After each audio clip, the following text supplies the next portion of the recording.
Punjabi radio USA ਸੁਣ ਰਹੇ ਸਾਰੇ ਹੀ ਮਾਣਯੋਗ ਅਤੇ ਸਤਿਕਾਰਤ ਸਰੋਤਿਆਂ ਨੂੰ ਇੱਕ ਵਾਰੀ ਫਿਰ ਬਹੁਤ ਹੀ ਪਿਆਰ ਸਤਿਕਾਰ ਸਾਹਿਬ ਦੋਨੋਂ ਅੱਜ ਜੋੜ ਕੇ ਨਿੱਘੀ ਜਿਹੀ ਸਤਿ ਸ੍ਰੀ ਅਕਾਲ ਸਭ ਨੂੰ ਜੀ ਆਇਆਂ ਨੂੰ ਆਖਦੇ ਹਾਂ। ਤੇ ਸਰੋਤਿਓ ਪ੍ਰੋਗਰਾਮ ਲੈ ਕੇ ਹਾਜ਼ਰ ਹੋ ਚੁੱਕੇ ਹਾਂ, ਪ੍ਰੋਗਰਾਮ ਇਲੈਕਸ਼ਨ ਐਕਸਪ੍ਰੈਸ, ਜਿਸ ਦੇ ਵਿੱਚ ਤੁਹਾਡੀ ਜਿਹੜੀ ਹੈ ਜੀ ਆਪਾਂ ਗੱਲਬਾਤ ਕਰਵਾਉਂਦੇ ਹਾਂ ਬਲਤੇਜ ਪੰਨੂ ਹੁਣਾਂ ਦੇ ਨਾਲ। ਇਸ ਪ੍ਰੋਗਰਾਮ ਦੇ ਵਿੱਚ ਜਿਹੜੀਆਂ ਚੋਣ ਸਰਗਰਮੀਆਂ ਹੁੰਦੀਆਂ ਆ ਉਸ ਦੇ ਉੱਤੇ ਵਿਸ਼ੇਸ਼ ਗੱਲਬਾਤ ਜਿਹੜੀ ਆ ਉਹ ਕੀਤੀ ਜਾਂਦੀ ਆ। ਤੇ ਇਸ ਦੇ ਨਾਲ ਨਾਲ ਜਿਹੜਾ ਜੀ ਕੋਈ ਵੀ ਰਾਸ਼ਟਰ ਪੱਧਰ ਦੀ ਕੋਈ ਲੈਵਲ ਜਾਂ ਪੰਜਾਬ ਦੇ ਜਿਹੜੇ ਸਿਆਸਤ ਜਾਂ ਹੋਰ ਸਮਾਜਿਕ ਮੁੱਦਿਆਂ ਦੇ ਨਾਲ ਜੁੜੀ ਹੋਈ ਜਿਹੜੀ ਗੱਲਬਾਤ ਆ ਉਸ ਦੇ ਉੱਤੇ ਵੀ ਇਸ ਪ੍ਰੋਗਰਾਮ ਦੇ ਵਿੱਚ ਜਿਹੜੀ ਆਪਾਂ ਗੱਲਬਾਤ ਕਰਦੇ ਹਾਂ। ਤੇ ਬਿਲਕੁਲ, ਤੇ ਪ੍ਰੋਗਰਾਮ ਨੂੰ ਜਿਹੜਾ ਜੀ ਸ਼ੁਰੂ ਕਰਨ ਤੋਂ ਪਹਿਲਾਂ ਦੱਸ ਦਿਓ ਵੀ ਤੁਸੀਂ ਪੰਜਾਬੀ ਰੇਡੀਓ USA ਨੂੰ ਸੁਣ ਸਕਦੇ ਹੋ ਸਾਡੀ ਵੈਬਸਾਈਟ www.punjabiradiousa.com। ਇਸ ਦੇ ਉੱਤੇ ਉਸ ਦੇ ਨਾਲ ਨਾਲ ਤੁਸੀਂ ਸੁਣ ਸਕਦੇ ਹੋ ਸਾਨੂੰ ਐਪਸ ਦੇ ਜ਼ਰੀਏ ਵੀ, ਜਿਹੜੀਆਂ ਕਿ ਐਪਸ ਉਪਲਬਧ ਨੇ ਆਈਫੋਨ ਦੀਆਂ ਅਤੇ ਐਂਡਰਾਇਡ ਫੋਨਸ ਦੇ ਵਿੱਚ। ਇਹਨਾਂ ਦੇ ਉੱਤੇ ਜਿਹੜੀਆਂ ਤੁਸੀਂ ਸਾਨੂੰ ਡਾਊਨਲੋਡ ਕਰਕੇ ਪ੍ਰੋਗਰਾਮ ਜਿਹੜੇ ਸੁਣ ਸਕਦੇ ਹੋ ਪੰਜਾਬੀ ਰੇਡੀਓ USA ਦੇ। ਤੇ ਪਟਿਆਲਾ ਸਟੂਡੀਓਜ਼ ਤੋਂ ਸਾਡੇ ਨਾਲ ਇਸ ਟਾਈਮ ਹੁਣ ਜੁੜ ਚੁੱਕੇ ਨੇ ਬਲਤੇਜ ਪੰਨੂ ਜੀ। ਬਲਤੇਜ ਪੰਨੂ ਜੀ, ਜੀ ਆਇਆਂ ਨੂੰ, ਸਤਿ ਸ਼੍ਰੀ ਅਕਾਲ ਹੈ ਜੀ। ਧੰਨਵਾਦ ਜੀ, ਮਿਹਰਬਾਨੀ, ਸਤਿ ਸ਼੍ਰੀ ਅਕਾਲ ਜੀ। ਤੇ ਬਿਲਕੁਲ ਸਰੋਤਿਓ, ਜਿਹੜੀਆਂ ਅੱਜ ਦੇ ਪ੍ਰੋਗਰਾਮ ਦੇ ਵਿੱਚ ਵੀ ਤੁਹਾਡੇ ਜਿਹੜੇ ਜੀ ਸਾਡੇ ਸਵਾਲਾਂ ਤੋਂ ਬਾਅਦ ਵਿੱਚ ਤੁਹਾਡੀਆਂ ਕਾਲਾਂ ਜਿਹੜੀਆਂ ਮੁੜ ਕੇ ਅਸੀਂ ਲਵਾਂਗੇ ਇਸ ਪ੍ਰੋਗਰਾਮ ਦੇ ਅੰਤ ਦੇ ਵਿੱਚ। ਤੇ ਗੱਲਬਾਤ ਦਾ ਜਿਹੜਾ ਸਿਲਸਿਲਾ ਆਪਾਂ ਸ਼ੁਰੂ ਕਰਦੇ ਹਾਂ, ਜਿਹੜਾ ਕਿ ਸਭ ਤੋਂ ਵੱਡੀ ਇਸ ਟਾਈਮ ਜਿਹੜੀ ਗੱਲਬਾਤ ਆ ਰਹੀ ਹੈ ਵੀ ਅਨਿਲ ਜੋਸ਼ੀ ਜਿਹੜੇ ਕਿ ਮਿਨਿਸਟਰ ਵੀ ਨੇ, ਉਹਨਾਂ ਖਿਲਾਫ ਜਿਹੜੇ ਗੈਰ ਜ਼ਮਾਨਤੀ ਵਾਰੰਟ ਆ ਉਹ ਜਾਰੀ ਹੋ ਚੁੱਕੇ ਆ। ਕੀ ਕਾਰਨ ਆ ਜਿਨ੍ਹਾਂ ਦੇ ਕਰਕੇ ਇਹਨਾਂ ਦੇ ਖਿਲਾਫ ਇਹ ਵਾਰੰਟ ਜਾਰੀ ਹੋਏ ਆ, ਤੇ ਇਸ ਤੋਂ ਅੱਗੇ ਹੁਣ ਕੀ ਹੋ ਸਕਦਾ ਹੈ? ਇਹ ਮੌਜੂਦਾ ਸਰਕਾਰ ਦੇ ਵਾਸਤੇ ਨਮੋਸ਼ੀ ਵਾਲੀ ਗੱਲ ਹੈ ਜੀ ਕਿ ਉਹਦੇ ਸਥਾਨਕ ਸਰਕਾਰਾਂ ਬਾਰੇ ਮੰਤਰੀ ਅਨਿਲ ਜੋਸ਼ੀ ਦੇ ਖਿਲਾਫ ਗੈਰ ਜ਼ਮਾਨਤੀ ਵਾਰੰਟ ਜਿਹੜੇ ਜਾਰੀ ਹੋਏ ਨੇ ਜੀ ਅੰਮ੍ਰਿਤਸਰ ਤੋਂ। ਜੀ ਅਦਾਲਤ ਨੇ ਪੁਰਾਣੀਆਂ ਜ਼ਮਾਨਤਾਂ ਰੱਦ ਕਰਤੀਆਂ ਨੇ। ਅਨਿਲ ਜੋਸ਼ੀ ਦੇ ਖਿਲਾਫ 3 ਮਾਮਲੇ ਜਿਹੜੇ ਜੀ ਮੈਜਿਸਟਰੇਟ ਫਸਟ ਕਲਾਸ ਦੇ ਕੋਲ ਜਿਹੜੇ ਚੱਲ ਰਹੇ ਨੇ। 3 ਮਈ ਨੂੰ ਅਨਿਲ ਜੋਸ਼ੀ ਨੇ ਚੌਥੀ ਵਾਰੀ ਹਾਜ਼ਰੀ ਮਾਫੀ ਦੀ ਅਰਜ਼ੀ ਦਿੱਤੀ ਸੀ। ਅਦਾਲਤ ਨੇ ਅਰਜ਼ੀ ਰੱਦ ਕਰਤੀ ਹੈ ਜੀ। ਸਵੇਰੇ 10 ਵਜੇ ਤੋਂ ਲੈ ਕੇ 4 ਵਜੇ ਤੱਕ ਉਹਨਾਂ ਦਾ ਇੰਤਜ਼ਾਰ ਕੀਤਾ ਤੇ ਅਖੀਰ ਦੇ ਵਿੱਚ ਪੁਰਾਣੀਆਂ ਜ਼ਮਾਨਤਾਂ ਰੱਦ ਕਰਦੇ ਹੋਏ ਅਦਾਲਤ 'ਚ ਪੇਸ਼ ਨਾ ਹੋਣ ਦੇ ਕਰਕੇ ਗੈਰ ਜ਼ਮਾਨਤੀ ਵਾਰੰਟ ਜਿਹੜੇ ਨੇ ਉਹ ਜਾਰੀ ਕਰ ਦਿੱਤੇ ਨੇ ਅਨਿਲ ਜੋਸ਼ੀ ਦੇ ਖਿਲਾਫ। ਇਹ ਜਿਹੜੇ ਮਾਮਲੇ ਨੇ ਜੀ, ਇਹਦੇ ਵਿੱਚ ਇੱਕ ਮਾਮਲਾ ਜਿਹੜਾ ਵਨੀਤ ਮਹਾਜਨ ਦੇ ਹੋਟਲ ਆਸ਼ੀਰਵਾਦ ਤੇ ਗਲਤ ਤਰੀਕੇ ਦੇ ਨਾਲ ਸਾਜ਼ਿਸ਼ ਤਹਿਤ ਉੱਪਰਲੀ ਮੰਜ਼ਿਲ ਤੜਵਾਉਣ ਦੇ ਖਿਲਾਫ ਸੀਗਾ, ਜਦੋਂ ਕਿ 2 ਮਾਮਲਿਆਂ ਵਿੱਚ ਸੰਦੀਪ ਬੋਰਤੀ ਤੇ ਐਡਵੋਕੇਟ ਵਨੀਤ ਮਹਾਜਨ ਨੇ ਮਾਨਹਾਨੀ ਦਾ ਕ੍ਰਿਮੀਨਲ ਕੇਸ ਜਿਹੜਾ ਜੀ ਉਹ ਦਾਖਲ ਕੀਤਾ ਹੋਇਆ। ਮੈਂ ਦੱਸਦਾ ਕਿ ਜਿਹੜੇ ਅਨਿਲ ਜੋਸ਼ੀ ਨੇ ਉਹੀ ਨੇ ਜਿਨ੍ਹਾਂ ਦੇ ਖਿਲਾਫ ਇੱਕ ਮਾਮਲਾ 2 ਜਗ੍ਹਾ ਦੇ ਉੱਤੇ ਵੋਟਾਂ ਬਣਾਉਣ ਵਾਲਾ ਵੀ ਚੱਲ ਰਿਹਾ ਤੇ ਪਿਛਲੇ ਦਿਨਾਂ ਦੇ ਉੱਤੇ ਸੋਸ਼ਲ ਨੈਟਵਰਕ ਸਾਈਟ ਦੇ ਉੱਤੇ ਇਹ ਗੱਲ ਬੜੀ ਫੇਮਸ ਰਹੀ ਕਿ ਉਹਨਾਂ ਦੀ ਤੂੰ ਮੈਂ ਜਿਹੜੀ ਆ ਉਹ ਕਾਫੀ ਗੰਭੀਰ ਹੋਈ ਸੀ ਪੰਜਾਬ ਦੇ ਡਿਪਟੀ ਮੁੱਖ ਮੰਤਰੀ ਦੇ ਨਾਲ। ਜੀ ਸੋ ਇਸ ਟਾਈਮ ਜਿਹੜਾ ਜੀ ਅੜਿੱਕੇ ਲਿਆ ਆ ਕੋਰਟ ਨੇ ਇਹਨਾਂ ਨੂੰ ਜਿਹੜਾ ਜੀ ਗੈਰ ਜ਼ਮਾਨਤੀ ਵਾਰੰਟ ਜਾਰੀ ਕਰਕੇ। ਅਗਲੀ ਜਿਹੜੀ ਆਪਾਂ ਗੱਲ ਕਰਦੇ ਹਾਂ DS ਬੈਂਸ ਹੋਣਾ ਦੀ, ਜਿਨ੍ਹਾਂ ਦੀ ਕਿ ਨਿਯੁਕਤੀ ਕਹਿੰਦੇ ਆ ਵੀ ਰੱਦ ਕਰ ਦਿੱਤੀ ਗਈ ਆ। ਇਸ ਦੇ ਪਿੱਛੇ ਕੀ ਸਿਆਸਤ ਹੋ ਸਕਦੀ ਹੈ ਜਾਂ ਕੋਈ ਹੋਰ ਕਾਰਨ ਨੇ? ਸਿਆਸਤ ਨਹੀਂ ਜੀ, ਐਕਚੁਅਲੀ ਹੋਇਆ ਇਹ ਹੈ ਕਿ ਇਹ ਨਿਯੁਕਤੀ ਚੁੱਪਚਾਪ ਤਰੀਕੇ ਦੇ ਨਾਲ ਕੀਤੀ ਸੀਗੀ ਜੀ ਪੰਜਾਬ ਸਰਕਾਰ ਨੇ। ਐਸ ਸੂਨ ਉਹਨਾਂ ਦੇ ਰਿਟਾਇਰ ਹੁੰਦਿਆਂ ਸਾਰ ਹੀ ਅੰਦਰ ਖਾਤੇ ਜਿਹੜੀ ਇਹ ਨਿਯੁਕਤੀ ਸੀ ਕਰ ਦਿੱਤੀ ਗਈ ਸੀ। ਜਿਹੜਾ ਕਮਿਸ਼ਨ ਹੈ ਜਿਹੜਾ ਪੁਲਿਸ ਦੇ ਖਿਲਾਫ ਕੰਪਲੇਂਟ ਸੁਣਦਾ, ਉਹਦੇ ਚੇਅਰਮੈਨ ਜਿਹੜੇ ਸੀਗੇ ਉਹ DS ਬੈਂਸ ਹੋਰਾਂ ਨੂੰ ਲਾ ਦਿੱਤਾ ਗਿਆ ਸੀਗਾ। ਇੱਕ ਵਕੀਲ ਨੇ ਜਿਨ੍ਹਾਂ ਨੇ ਇਹ ਮਾਮਲਾ ਪੰਜਾਬ ਹਰਿਆਣਾ ਹਾਈ ਕੋਰਟ ਦੇ ਵਿੱਚ ਉਹ ਲੈ ਗਏ ਔਰ ਉਹਨਾਂ ਨੇ ਇਹ ਕਿਹਾ ਕਿ ਨਿਯੁਕਤੀ ਗਲਤ ਤਰੀਕੇ ਦੇ ਨਾਲ ਜਿਹੜੀ ਆ ਉਹ ਕੀਤੀ ਗਈ ਹੈ। ਪੰਜਾਬ ਹਰਿਆਣਾ ਹਾਈ ਕੋਰਟ ਦਾ ਇਹਦੇ ਉੱਤੇ ਰੁਖ ਜਿਹੜਾ ਜੀ ਉਹ ਕਾਫੀ ਸਖਤ ਦੱਸੀਦਾ, ਜਿਹਦੀ ਵਜ੍ਹਾ ਕਰਕੇ ਪੰਜਾਬ ਹਰਿਆਣਾ ਹਾਈ ਕੋਰਟ ਦੇ ਵੱਲੋਂ ਆਉਣ ਵਾਲੇ ਕਿਸੇ ਵੀ ਫੈਸਲੇ ਦੀ ਨਮੋਸ਼ੀ ਜਿਹੜੀ ਆ ਜੀ ਉਹਦੇ ਤੋਂ ਬਚਣ ਦੇ ਵਾਸਤੇ ਪੰਜਾਬ ਸਰਕਾਰ ਨੇ ਜਿਹੜੇ ਤਰੀਕੇ ਦੇ ਨਾਲ ਇਹ ਨਿਯੁਕਤੀ ਕੀਤੀ ਸੀ DS ਬੈਂਸ ਹੋਰਾਂ ਦੀ, ਉਸੇ ਹੀ ਤਰੀਕੇ ਦੇ ਨਾਲ ਇਹ ਨਿਯੁਕਤੀ ਜਿਹੜੀ ਆ ਜੀ ਉਹ ਰੱਦ ਕਰ ਦਿੱਤੀ ਜੀ। ਤੇ ਅਗਲੀ ਜਿਹੜੀ ਆਪਾਂ ਗੱਲ ਕਰਦੇ ਹਾਂ ਵੀ ਸਿੰਗਰਾਂ ਦੀ ਵੀ ਜਿਹੜੀ ਅੱਜ ਕੱਲ੍ਹ ਕਾਫੀ ਜਿਹੜੀ ਸ਼ਾਮਤ ਆਈ ਹੈ, ਜਿਹੜੇ ਕਿ ਲਗਾਤਾਰ ਮੂਵੀਆਂ ਦੇ ਵਿੱਚ ਨਜ਼ਰ ਆ ਰਹੇ ਆ। ਤੇ ਉਸੇ ਦੇ ਤਹਿਤ ਜਿਹੜਾ ਜੀ ਸ਼ਾਇਦ ਗਿੱਪੀ ਗਰੇਵਾਲ ਆ, ਉਹਨਾਂ ਨੂੰ ਜਿਹੜਾ ਪੁੱਛਗਿੱਛ ਦਾ ਸਾਹਮਣਾ ਕਰਨਾ ਪਿਆ ਜਿਹੜੇ ਐਨਫੋਰਸਮੈਂਟ ਡਾਇਰੈਕਟੋਰੇਟ ਆ ਉਹਨਾਂ ਦੇ ਦੁਆਰਾ। ਕਿਹੜੇ ਕਾਰਨਾਂ ਕਰਕੇ ਆ ਜਿਹੜਾ ਉਹਨਾਂ ਨੂੰ ਜਿਹੜੀ ਪੁੱਛਗਿੱਛ ਹੋਈ ਆ? ਇਹ ਮਨੀ ਲਾਂਡਰਿੰਗ ਦਾ ਮਾਮਲਾ ਹੈ ਜੀ। ਇਹਦੇ ਵਿੱਚ ਕਾਫੀ ਇਹ ਜਿਹੜੇ ਸਿੰਗਰ ਨੇ ਫਸੇ ਹੋਏ ਨੇ। ਜੈਜ਼ੀ ਬੈਂਸ ਵੀ ਫਸਿਆ, ਇਹ ਵੀ ਗਿੱਪੀ ਗਰੇਵਾਲ ਵੀ, ਦਿਲਜੀਤ ਵੀ, ਜਿਹੜਾ ਉਹਨਾਂ ਤੋਂ ਸਾਰਿਆਂ ਤੋਂ ਪੁੱਛਗਿੱਛ ਜਿਹੜੀ ਆ ਉਹ ਹੋ ਰਹੀ ਆ। ਗਿੱਪੀ ਗਰੇਵਾਲ ਤੋਂ ਪਹਿਲਾਂ ਵੀ ਇਨਫੋਰਸਮੈਂਟ ਡਾਇਰੈਕਟੋਰੇਟ ਦੇ ਜਿਹੜਾ ਜਲੰਧਰ ਆਫਿਸ ਹੈ ਉਹਨੇ ਫੇਮਾ ਦੇ ਤਹਿਤ ਜਿਹੜੀ ਆ ਜੀ ਉਹ ਜਾਂਚ ਕੀਤੀ ਸੀਗੀ। ਹੁਣ ਫਿਰ ਦੁਬਾਰਾ ਤੋਂ ਜਿਹੜੀ ਆ ਜੀ ਗਿੱਪੀ ਗਰੇਵਾਲ ਤੋਂ ਪੁੱਛਗਿੱਛ ਜਿਹੜੀ ਆ ਜਲੰਧਰ ਦੇ ਵਿੱਚ ਸਥਿਤ ਜਿਹੜੀ ਕੂਲ ਰੋਡ ਦੇ ਉੱਤੇ ਜਿਹੜਾ ਦਫ਼ਤਰ ਹੈ ਉੱਥੇ ਪੁੱਛਗਿੱਛ ਜਿਹੜੀ ਆ ਉਹ ਕੀਤੀ ਗਈ ਆ ਜੀ। ਇਹ ਪਤਾ ਲੱਗਿਆ ਜੀ ਕਿ ਮਿਸ ਪੂਜਾ ਜੈਜ਼ੀ ਬੈਂਸ ਜਿਹੜੇ ਆ ਉਹਨੂੰ ਦੁਬਾਰਾ ਫੇਰ ਪੁੱਛਗਿੱਛ ਦੇ ਵਾਸਤੇ ਸੱਦਿਆ ਜਾਊਗਾ। ਇਹ ਮਾਮਲਾ ਐਕਚੁਅਲੀ ਹੈਗਾ ਜੀ ਜਿਹੜੀਆਂ ਫਿਲਮਾਂ ਵਗੈਰਾ ਜਾਂ ਜਿਹੜੇ ਸ਼ੋਅ ਕਰਦੇ ਨੇ ਵਿਦੇਸ਼ਾਂ ਦੇ ਵਿੱਚ ਜਿਹੜਾ ਉਹ ਪੈਸਾ ਇੱਥੇ ਲੈ ਕੇ ਆਉਂਦੇ ਨੇ ਹਵਾਲਾ ਦੇ ਰਾਹੀਂ, ਉਸ ਮਾਮਲੇ ਦੇ ਵਿੱਚ ਇਹ ਜਿਹੜੀ ਪੁੱਛਗਿੱਛ ਹੈ ਉਹ ਕੀਤੀ ਜਾ ਰਹੀ ਹੈ ਜੀ। ਤੇ ਇਹ ਕੋ ਇਨਸੀਡੈਂਟ ਹੋ ਸਕਦਾ ਹੈ ਜਾਂ ਕੀ ਹੋ ਸਕਦਾ ਹੈ ਵੀ ਆਪਾਂ ਦੇਖ ਰਹੇ ਹਾਂ ਵੀ ਇਹ ਜਿਹੜਾ 4 ਤੁਸੀਂ ਸਿੰਗਰਾਂ ਦੇ ਨਾਂ ਲਏ ਆ, ਇਹਨਾਂ ਸਾਰਿਆਂ ਨੇ ਹੀ ਜਿਹੜੀਆਂ ਪੰਜਾਬ ਸਰਕਾਰ ਦੀਆਂ ਬਾਅਦ ਦੇ ਵਿੱਚ ਐਡਸ ਆ ਜਿਹੜੀਆਂ ਉਹ ਵੀ ਕੀਤੀਆਂ ਕਿਸੇ ਤਰੀਕੇ ਦੇ ਨਾਲ। ਸ਼ਾਇਦ ਕਿਤੇ ਕੋਈ ਇਹ ਹੋ ਸਕਦਾ ਵੀ ਇਹਨਾਂ ਦੇ ਨਾਲ ਸਮਝੌਤਾ ਹੋਇਆ ਹੋਵੇ ਇਸ ਚੀਜ਼ ਦੇ ਤਹਿਤ।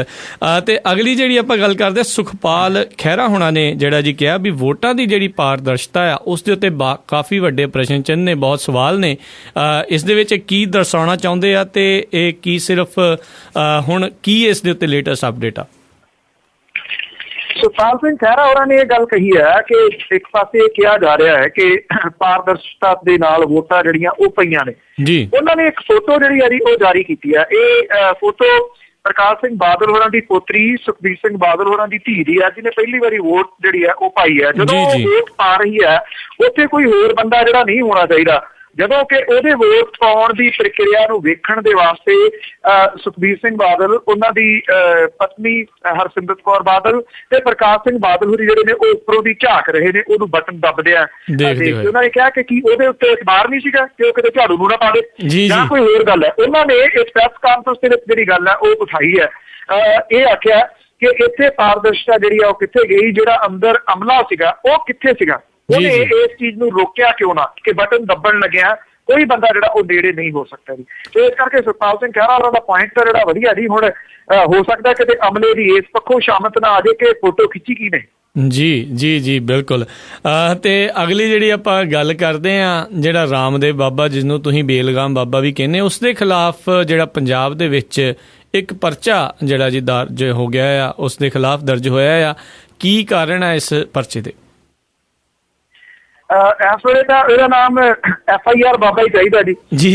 FIR ਉਹਦੇ ਉੱਤੇ ਦਰਜ ਹੋ ਗਈਆਂ, ਉਹ ਸੁਪਰੀਮ ਕੋਰਟ ਤੱਕ ਪਹੁੰਚ ਗਿਆ। 5 ਜਿਹੜੀਆਂ FIR ਉਹਦੇ ਖਿਲਾਫ ਦਰਜ ਹੋਈਆਂ ਨੇ। ਜਿਹੜਾ ਉਹਨੇ ਇੱਕ ਭਾਈਚਾਰਾ, ਜਿਹੜਾ ਦਲਿਤ ਭਾਈਚਾਰਾ, ਉਹਦੇ ਉੱਤੇ ਬੜੀ ਭੱਦੀ ਟਿੱਪਣੀ ਜਿਹੜੀ ਉਹ ਕੀਤੀ ਸੀਗੀ। ਹੁਣ ਇੱਥੇ ਪੰਜਾਬ ਦੇ ਵਿੱਚ ਜਿਹੜਾ ਇਹ ਬੇਲਗਾਮ ਦੇਵ ਆ ਜੀ ਉਹ ਫਸ ਗਿਆ ਇਸ ਗੱਲੋਂ ਕਿ ਇੱਥੇ ਤਲਵੰਡੀ ਸਾਬੋ ਦੇ ਵਿੱਚ ਉਹਨੇ ਇੱਕ ਯੋਗ ਸ਼ਿਵਰ ਜਿਹੜਾ ਕੀਤਾ ਸੀਗਾ, ਯੋਗ ਦਾ ਕੈਂਪ ਜਿਹੜਾ ਲਾਇਆ ਸੀਗਾ, ਉੱਥੇ ਉਹ ਆਪ ਤਾਂ ਪਲੰਘ ਦੇ ਉੱਤੇ ਬਹਿ ਗਿਆ ਤੇ ਗੁਰੂ ਗੋਬਿੰਦ ਸਿੰਘ ਹੋਰਾਂ ਦੀ ਜਿਹੜੀ ਫੋਟੋ ਆ ਉਹ ਥੱਲੇ ਪੈਰਾਂ ਦੇ ਵਿੱਚ ਉਹਨੇ ਰੱਖੀ ਹੋਈ ਸੀ। ਇਹਨੂੰ ਲੈ ਕੇ ਇੱਕ ਜਲੰਧਰ ਦਾ ਜਿਹੜਾ ਵਿਅਕਤੀ ਹੈ ਜੀ ਉਹਨੇ ਮਾਮਲਾ ਦਰਜ ਕਰਾਇਆ ਤੇ FIR ਜਿਹੜੀ ਹੈ ਜੀ 295A ਦੇ ਤਹਿਤ ਜਿਹੜੀਆਂ ਧਾਰਮਿਕ ਭਾਵਨਾਵਾਂ ਨੇ ਉਹ ਭੜਕਾਉਣ ਵਾਲੇ ਮਾਮਲੇ ਨੂੰ ਲੈ ਕੇ ਉਹਦੇ ਖਿਲਾਫ ਜਿਹੜੀ ਹੈ ਜੀ ਇੱਥੇ ਪੰਜਾਬ ਦੇ ਵਿੱਚ ਵੀ ਦਰਜ ਹੋ ਗਈ ਹੈ ਜੀ। ਸੋ ਰਾਮਦੇਵ ਦੀਆਂ ਜਿਹੜੀਆਂ ਮੁਸ਼ਕਿਲਾਂ ਆ ਉਹ ਜਿਹੜੀਆਂ ਘੱਟ ਹੁੰਦੀਆਂ ਨਹੀਂ ਨਜ਼ਰ ਆ ਰਹੀਆਂ ਤੇ ਆਉਣ ਵਾਲੇ ਦਿਨਾਂ 'ਚ ਮੈਨੂੰ ਲੱਗਦਾ ਵੀ ਸ਼ਾਇਦ ਇਸ ਬਾਬੇ ਦਾ ਉਹੀ ਹਾਲ ਨਾ ਹੋਵੇ ਜਿੱਦਾਂ ਆਸਾ ਰਾਮ ਦਾ ਹੋਇਆ ਸੀ ਜਿਹੜੇ ਜੀ ਕੁਛ ਮਹੀਨੇ ਪਹਿਲਾਂ। ਤੇ ਅਗਲੀ ਜਿਹੜੀ ਗੱਲ, ਹਾਂਜੀ ਅਜੇ ਅੰਦਰ ਹੀ ਹੈ ਜੀ, ਉਹ ਅਜੇ ਅੰਦਰ ਹੀ ਆ। ਬਿਲਕੁਲ ਬਿਲਕੁਲ। ਤੇ ਅਗਲੀ ਜਿਹੜੀ ਆਪਾਂ ਗੱਲ ਕਰਦੇ ਹਾਂ ਵੀ ਜਿਹੜੇ ਅਗਲੇ ਪੜਾਅ ਦੀਆਂ ਜਿਹੜੀਆਂ ਹੁਣ ਵੋਟਾਂ ਹੋਣੀਆਂ ਲੋਕ ਸਭਾ ਇਲੈਕਸ਼ਨ ਦੀਆਂ, ਤੇ ਉਹ ਕਿਹੜੇ ਜਿਹੜੇ ਆ ਜੀ ਸੂਬਿਆਂ ਦੇ ਵਿੱਚ ਹੋ ਰਹੀਆਂ ਤੇ ਕਾਫੀ ਜਿਹੜੇ ਕੜੇ ਸੁਰੱਖਿਆ ਪ੍ਰਬੰਧ ਕੀਤੇ ਗਏ ਨੇ। ਇੱਕ ਤਾਂ ਜੀ ਜਿਹੜੇ ਜਦੋਂ ਹੁਣ ਆਖਰੀ ਦੌਰ ਦੇ ਵਿੱਚ ਪਹੁੰਚ ਗਈਆਂ ਤੇ ਉੱਥੇ ਨਰਿੰਦਰ ਮੋਦੀ ਹੋਰਾਂ ਨੂੰ ਰਾਮ ਮੰਦਿਰ ਜਿਹੜਾ ਉਹ ਫੇਰ ਚੇਤੇ ਆ ਗਿਆ ਜੀ। ਉਹਨਾਂ ਨੇ ਰਾਮ ਮੰਦਿਰ ਦਾ ਰਾਗ ਜਿਹੜਾ ਉਹ ਅਲਾਪਿਆ ਤੇ ਇਹਦੇ ਨਾਲ ਉਹਨੇ ਇੱਕ ਤਕੜਾ ਹੱਲਾ ਜਿਹੜਾ ਉਹ ਵੀ ਬੋਲਿਆ ਜੀ ਗਾਂਧੀ ਪਰਿਵਾਰ ਦੇ ਉੱਤੇ। ਗਾਂਧੀ ਪਰਿਵਾਰ ਦੇ ਵੱਲੋਂ ਜਿਹੜੀ ਪਿੰਕਾ ਵਾਡਰਾ ਉਹਨੇ ਇਹ ਗੱਲ ਕਹੀ ਹੈ ਕਿ ਉਹਦੇ ਸ਼ਹੀਦ ਪਿਤਾ ਦੇ ਖਿਲਾਫ ਬੋਲਣ ਵਾਲਿਆਂ ਨੂੰ ਇੱਕ ਪੁਲਿੰਗ ਬੂਥ ਤੋਂ ਜਿਹੜਾ ਜਵਾਬ ਜਿਹੜਾ ਜੀ ਉਹ ਮਿਲੂਗਾ ਜੀ। 8ਵਾਂ ਇਹ ਦੌਰ ਹੈ ਜੀ ਵੋਟਾਂ ਦਾ, ਔਰ ਭਰ ਕੇ ਵੋਟਾਂ ਜਿਹੜੀਆਂ ਨੇ ਪਾਈਆਂ ਜਾਣਗੀਆਂ। 64 ਸੀਟਾਂ ਦੇ ਵਾਸਤੇ ਵੋਟਿੰਗ ਹੋਊਗੀ। ਰਾਹੁਲ ਗਾਂਧੀ, ਸਿਮਰਤੀ ਇਰਾਨੀ, ਵਰੁਣ ਗਾਂਧੀ, ਰਾਮ ਵਿਲਾਸ ਪਾਸਵਾਨ, ਰਾਬੜੀ ਦੇਵੀ, ਇਹਦੇ ਨਾਲ ਅਮੇਠੀ ਤੋਂ ਜਿਹੜਾ ਜੀ ਚੋਣ ਲੜ ਰਹੇ ਕੁਮਾਰ ਵਿਸ਼ਵਾਸ ਵਰਗੇ ਜਿਹੜੇ ਨੋਨ ਬੰਦੇ ਨੇ ਜੀ, ਉਹਨਾਂ ਦੀ ਕਿਸਮਤ ਦਾ ਫੈਸਲਾ ਜਿਹੜਾ ਜੀ ਉਹ ਵੋਟਰ ਭਰ ਕੇ ਜਿਹੜਾ ਜੀ ਉਹ ਕਰਨਗੇ। ਉਦੋਂ ਬਾਅਦ ਜਿਹੜਾ ਜੀ ਦੌਰ ਜਿਹੜਾ ਜੀ ਉਹ 12 ਤਰੀਕ ਨੂੰ ਹੋਊਗਾ ਤੇ ਉਸ ਤੋਂ ਬਾਅਦ ਫਿਰ ਗਿਣਤੀ ਵੱਲ ਨੂੰ ਜਿਹੜੀ ਕਹਾਣੀ ਹੈ ਉਹ ਤੁਰੂਗੀ। ਭਾਵ ਕਿ 16 ਤਰੀਕ ਨੂੰ ਗਿਣਤੀ ਜਿਹੜੀ ਹੈ ਜੀ ਉਹ ਹੋਊਗੀ। 16 ਤਰੀਕ ਹੌਲੀ ਹੌਲੀ ਨੇੜੇ ਤੁਰੀ ਆਉਂਦੀ ਆ। 10 ਦਿਨ ਜਿਹੜੇ ਨੇ ਜੀ ਉਹ ਰਹਿ ਗਏ ਅੱਜ ਸਾਡੀ ਇੱਥੋਂ ਦੀ ਤਰੀਕ ਦੇ ਮੁਤਾਬਿਕ। ਮੈਂ ਵੀ ਦੱਸਦਾ ਜੀ ਕਿ ਪੰਜਾਬੀ ਰੇਡੀਓ US ਦੇ ਉੱਤੇ ਆਪਾਂ ਕੋਸ਼ਿਸ਼ ਕਰਾਂਗੇ ਜੀ ਕਿ ਜਿੰਨਾ ਕੁਝ ਹੋ ਸਕਿਆ ਨਾਲ ਦੀ ਨਾਲ ਨਤੀਜਿਆਂ ਵਾਲੇ ਦਿਨ ਦੱਸੀ ਚੱਲੀਏ। ਬਿਲਕੁਲ ਜੀ, ਲਾਈਵ ਪ੍ਰੋਗਰਾਮ ਜਿਹੜਾ ਉਸ ਦਿਨ ਅਸੀਂ ਜ਼ਰੂਰ ਕਰਾਂਗੇ ਜੀ। 15 ਦੀ ਜਿਹੜੀ ਰਾਤ ਹੋਵੇਗੀ ਜਿਹੜਾ US ਟਾਈਮ ਦੇ ਮੁਤਾਬਿਕ, ਤੇ ਉੱਥੇ 16 ਤੋਂ ਜਦ ਗਿਣਤੀ ਸ਼ੁਰੂ ਹੋ ਜਾਵੇਗੀ ਤਾਂ ਪੰਜਾਬੀ ਰੇਡੀਓ USA ਦੇ ਉੱਤੇ ਉਹ ਜਿਹੜਾ ਲਾਈਵ ਪ੍ਰੋਗਰਾਮ ਆ ਲਗਾਤਾਰ ਉਹ ਚੱਲਦਾ ਰਹੇਗਾ। ਤੇ ਅਗਲੀ ਜਿਹੜੀ ਆਪਾਂ ਗੱਲ ਕਰਦੇ ਹਾਂ, ਲਕਸ਼ਮੀ ਕਾਂਤ ਚਾਵਲਾ, ਉਹਨਾਂ ਦਾ ਜਿਹੜਾ ਇੱਕ ਬਿਆਨ ਆਇਆ ਜਿਸ ਦੇ ਵਿੱਚ ਉਹਨਾਂ ਨੇ ਮੰਨਿਆ ਵੀ ਜਿਹੜੇ ਲੋਕ ਆ ਉਹ ਕਾਫੀ ਔਖੇ ਨਜ਼ਰ ਆ ਰਹੇ ਨੇ, ਜਿਹੜੇ ਭਾਜਪਾ ਸ਼੍ਰੋਮਣੀ ਅਕਾਲੀ ਦਲ ਦੀ ਜਿਹੜੀ ਸਰਕਾਰ ਆ ਗੱਠਜੋੜ ਤੋਂ। ਇਸ ਦੇ ਉੱਤੇ ਤੁਹਾਡੀ ਕੀ ਟਿੱਪਣੀ ਆ ਤੇ ਇਹਨਾਂ ਨੂੰ ਕਿਹੜੇ ਹਾਲਾਤਾਂ ਦੇ ਤਹਿਤ ਇਹ ਜਿਹੜੀ ਗੱਲ ਕਹਿਣੀ ਪਈ? ਤਾਂ ਲਕਸ਼ਮੀ ਕਾਂਤ ਚਾਵਲਾ ਚਾਹੇ ਹੈ ਤਾਂ ਉਹ ਕੱਟੜ ਟਾਈਪ ਦੀ ਔਰਤ, ਪਰ ਇੱਕ ਤਾਂ ਹੈ ਨਾ ਜੀ, ਉਹ ਇਮਾਨਦਾਰ ਹੈ ਜੀ। ਇਮਾਨਦਾਰੀ ਦੇ ਨਾਲ ਆਪਣੀ ਗੱਲ ਜਿਹੜੀ ਆ ਉਹ ਵੀ ਇਸੇ ਕਰਕੇ ਉਹ ਅਨਫਿਟ ਜੀ ਰਹੀ ਹੈ ਜਿਹੜੀ ਸਿਆਸਤ ਹੈ ਉਹਦੇ ਵਿੱਚ ਜੀ।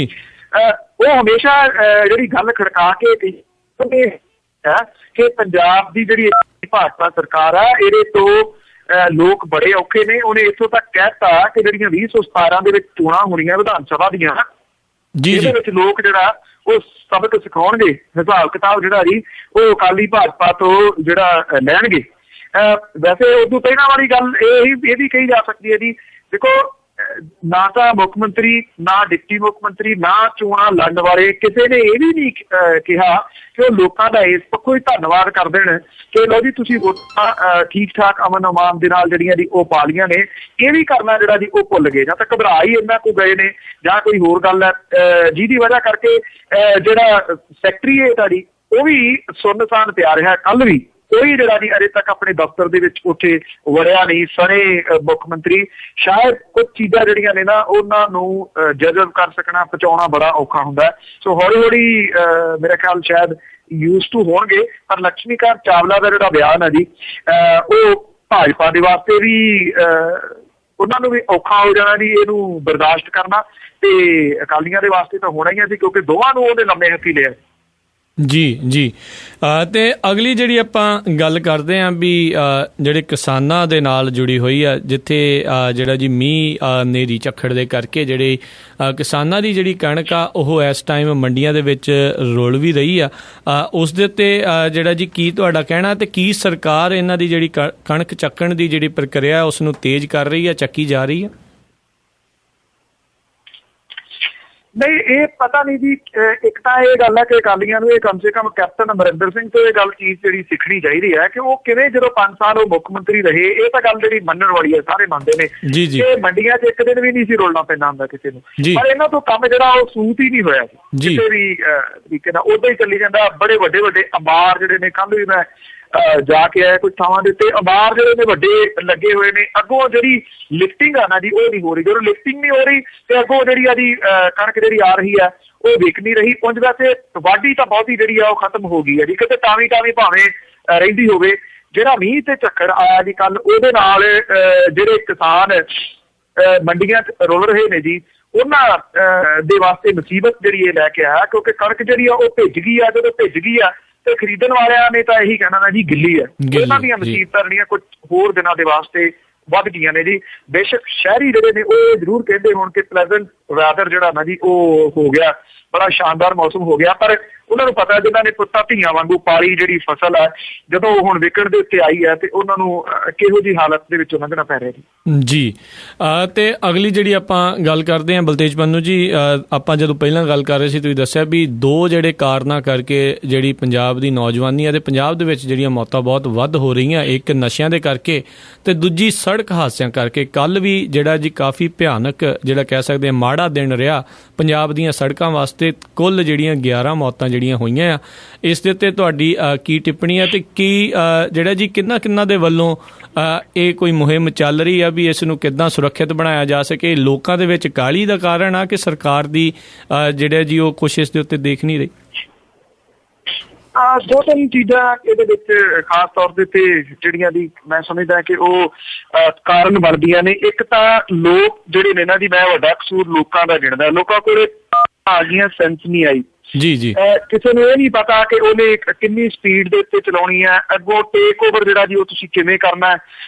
ਜਦੋਂ ਅੱਗੋਂ ਵਹੀਕਲ ਆ ਰਿਹਾ ਇੱਕ ਚੀਜ਼ ਜਿਹੜੀ ਹੈ ਨਾ ਜੀ, ਜੋ ਮੈਂ ਮਹਿਸੂਸ ਕਰਦਾ ਉਹਨਾਂ ਸੜਕ ਦੇ ਉੱਤੇ ਜਾਂਦੇ ਆ, ਹਰ ਬੰਦਾ ਇਹ ਸੋਚਦਾ ਮੈਂ 100 ਦੀ ਸਪੀਡ ਦੇ ਉੱਤੇ ਆ ਤੇ ਜਿਹੜਾ ਮੇਰਾ ਵਹੀਕਲ ਸਲੋ ਤੇ ਜਾ ਰਿਹਾ ਮੈਂ ਉਹਨੂੰ ਕ੍ਰੋਸ ਕਰ ਲੈਣਾ। ਉਹ ਇੱਕ ਗੱਲ ਇੱਥੇ ਭੁੱਲਦਾ ਕਿ ਜਿਹੜਾ ਅੱਗੋਂ ਵਹੀਕਲ ਆ ਰਿਹਾ, ਜੇ ਉਹ ਵੀ 100 ਦੇ ਉੱਤੇ ਆ ਰਿਹਾ ਤੇ ਡਬਲ ਸਪੀਡ ਹੋ ਗਈ, ਜੀ 200 ਦੀ ਹੋ ਗਈ ਤਕਰੀਬਨ।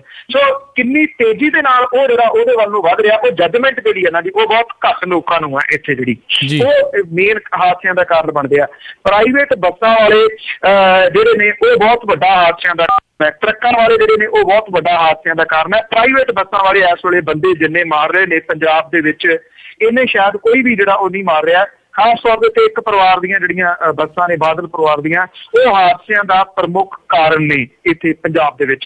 ਲੋਕਾਂ ਦੇ ਵਿੱਚ ਡਰਾਈਵਿੰਗ ਪ੍ਰਤੀ ਅਵੇਅਰ ਜਿਹੜੀ ਉਹ ਨਾ ਹੋਣੀ, ਇਹ ਵੀ ਦੂਜਾ ਜਿਹੜਾ ਕਾਰਨ ਹੈ ਜੀ ਬੰਦੇ ਮਰਨ ਦਾ। ਮੈਂ ਇੱਕ ਦਿਨ ਕਿਸੇ ਜਗ੍ਹਾ ਤੇ ਦੇਖਿਆ ਸੀਗਾ ਕਿ ਇੱਕ ਡੈਡ ਬੋਡੀ ਦੇ ਉੱਤੇ ਜਿਹੜਾ ਜੀ ਕਫਨ ਪਾ ਕੇ ਥੱਲੇ ਲਿਖਿਆ ਹੋਇਆ ਸੀਗਾ ਕਿ ਤੇਜ਼ ਚੱਲਣ ਵਾਲੇ ਤਾਂ ਕਦੋਂ ਦੇ ਪਹੁੰਚ ਗਏ, ਤੁਸੀਂ ਗੱਡੀ ਹੌਲੀ ਚਲਾਓ।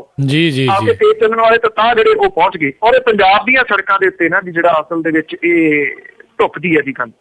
ਔਰ ਇੱਥੇ ਲੋਕ ਜਿਹੜੇ ਨੇ ਨਾ, ਬਾਕੀ ਥਾਵਾਂ ਦੇ ਤਾਂ ਕਿਸੇ ਮੰਜ਼ਿਲ ਤੇ ਪਹੁੰਚਣ ਵਾਸਤੇ ਨਿਕਲਦੇ ਨੇ, ਇੱਥੇ ਲੋਕ ਜਿਹੜੇ ਮਰਨ ਦੇ ਵਾਸਤੇ ਜਿਹੜੇ ਆ ਨਾ ਜੀ ਉਹ ਨਿਕਲਦੇ ਨੇ। ਇਹ ਇੱਕ ਜਿਹੜਾ ਮੌਤਾਂ ਦਾ ਕਾਰਨ ਵੱਡਾ ਬਣ ਰਿਹਾ ਇੱਥੇ। ਔਰ ਦੂਜਾ ਜਿਹੜਾ ਜੀ ਡਰੱਗ, ਇਸ ਵੇਲੇ ਸ਼ਾਇਦ ਹੈਰਾਨ ਹੋਵੋਗੇ ਤੁਸੀਂ ਕਿ ਦਰਜਨ ਦੇ ਕਰੀਬ ਇਹ ਕਿਹਾ ਜਾਂਦਾ ਜੀ ਕਿ ਰੋਜ਼ ਸੜਕ ਹਾਦਸਿਆਂ ਦੇ ਵਿੱਚ ਲੋਕ ਮਰਦੇ ਨੇ। ਇਹ ਉਹ ਗਿਣਤੀ ਹੈ ਜਿਹੜੀ ਔਨ ਦੀ ਸਪੌਟ ਮਰ ਜਾਂਦੇ ਨੇ। ਜਿਹੜੇ ਲੋਕਾਂ ਦੀਆਂ ਡੈਥ ਬਾਅਦ ਦੇ ਵਿੱਚ ਹਸਪੀਟਲ ਦੇ ਵਿੱਚ 5-4 ਦਿਨਾਂ ਦੇ ਵਿੱਚ ਹੁੰਦੀ ਆ, ਜਾਂ ਜਿਨ੍ਹਾਂ ਦੀ ਮਾਮਲਾ ਨਿਪਟਾ ਲਿਆ ਜਾਂਦਾ ਆਪਸੀ ਸਮਝੌਤੇ ਦੇ ਨਾਲ, ਚਲੋ ਮਰਨ ਵਾਲਾ ਤਾਂ ਮਰ ਗਿਆ, ਉਹ ਜਿਹੜੀਆਂ ਇਹਦੇ ਵਿੱਚ ਡੈਥ ਸ਼ਾਮਲ ਨਹੀਂ। ਜੇ ਉਹਦੇ ਵਿੱਚ ਇਹ ਵੀ ਡੈਥ ਸ਼ਾਮਲ ਹੋ ਜਾਣ ਤਾਂ ਤੁਸੀਂ, ਮੈਂ ਸਮਝਦਾ, ਦਿਲ ਕੰਬਾਊ ਅੰਕੜਾ ਹੋਊਗਾ। ਔਰ ਇਸੇ ਤਰੀਕੇ ਨਾਲ ਡਰੱਗ ਜਿਹੜੀ ਹੈ ਜੀ ਉਹ ਬਹੁਤ ਲੋਕਾਂ ਨੂੰ ਨਿਗਲ ਰਹੀ ਹੈ। ਪੰਜਾਬ ਇੱਕ ਕਿਸਮ ਦੇ ਨਾਲ ਖਾਲੀ ਹੋ ਰਿਹਾ ਜੀ ਇਹਨਾਂ ਦੋ ਕਾਰਨਾਂ ਦੀ ਵਜ੍ਹਾ ਕਰਕੇ।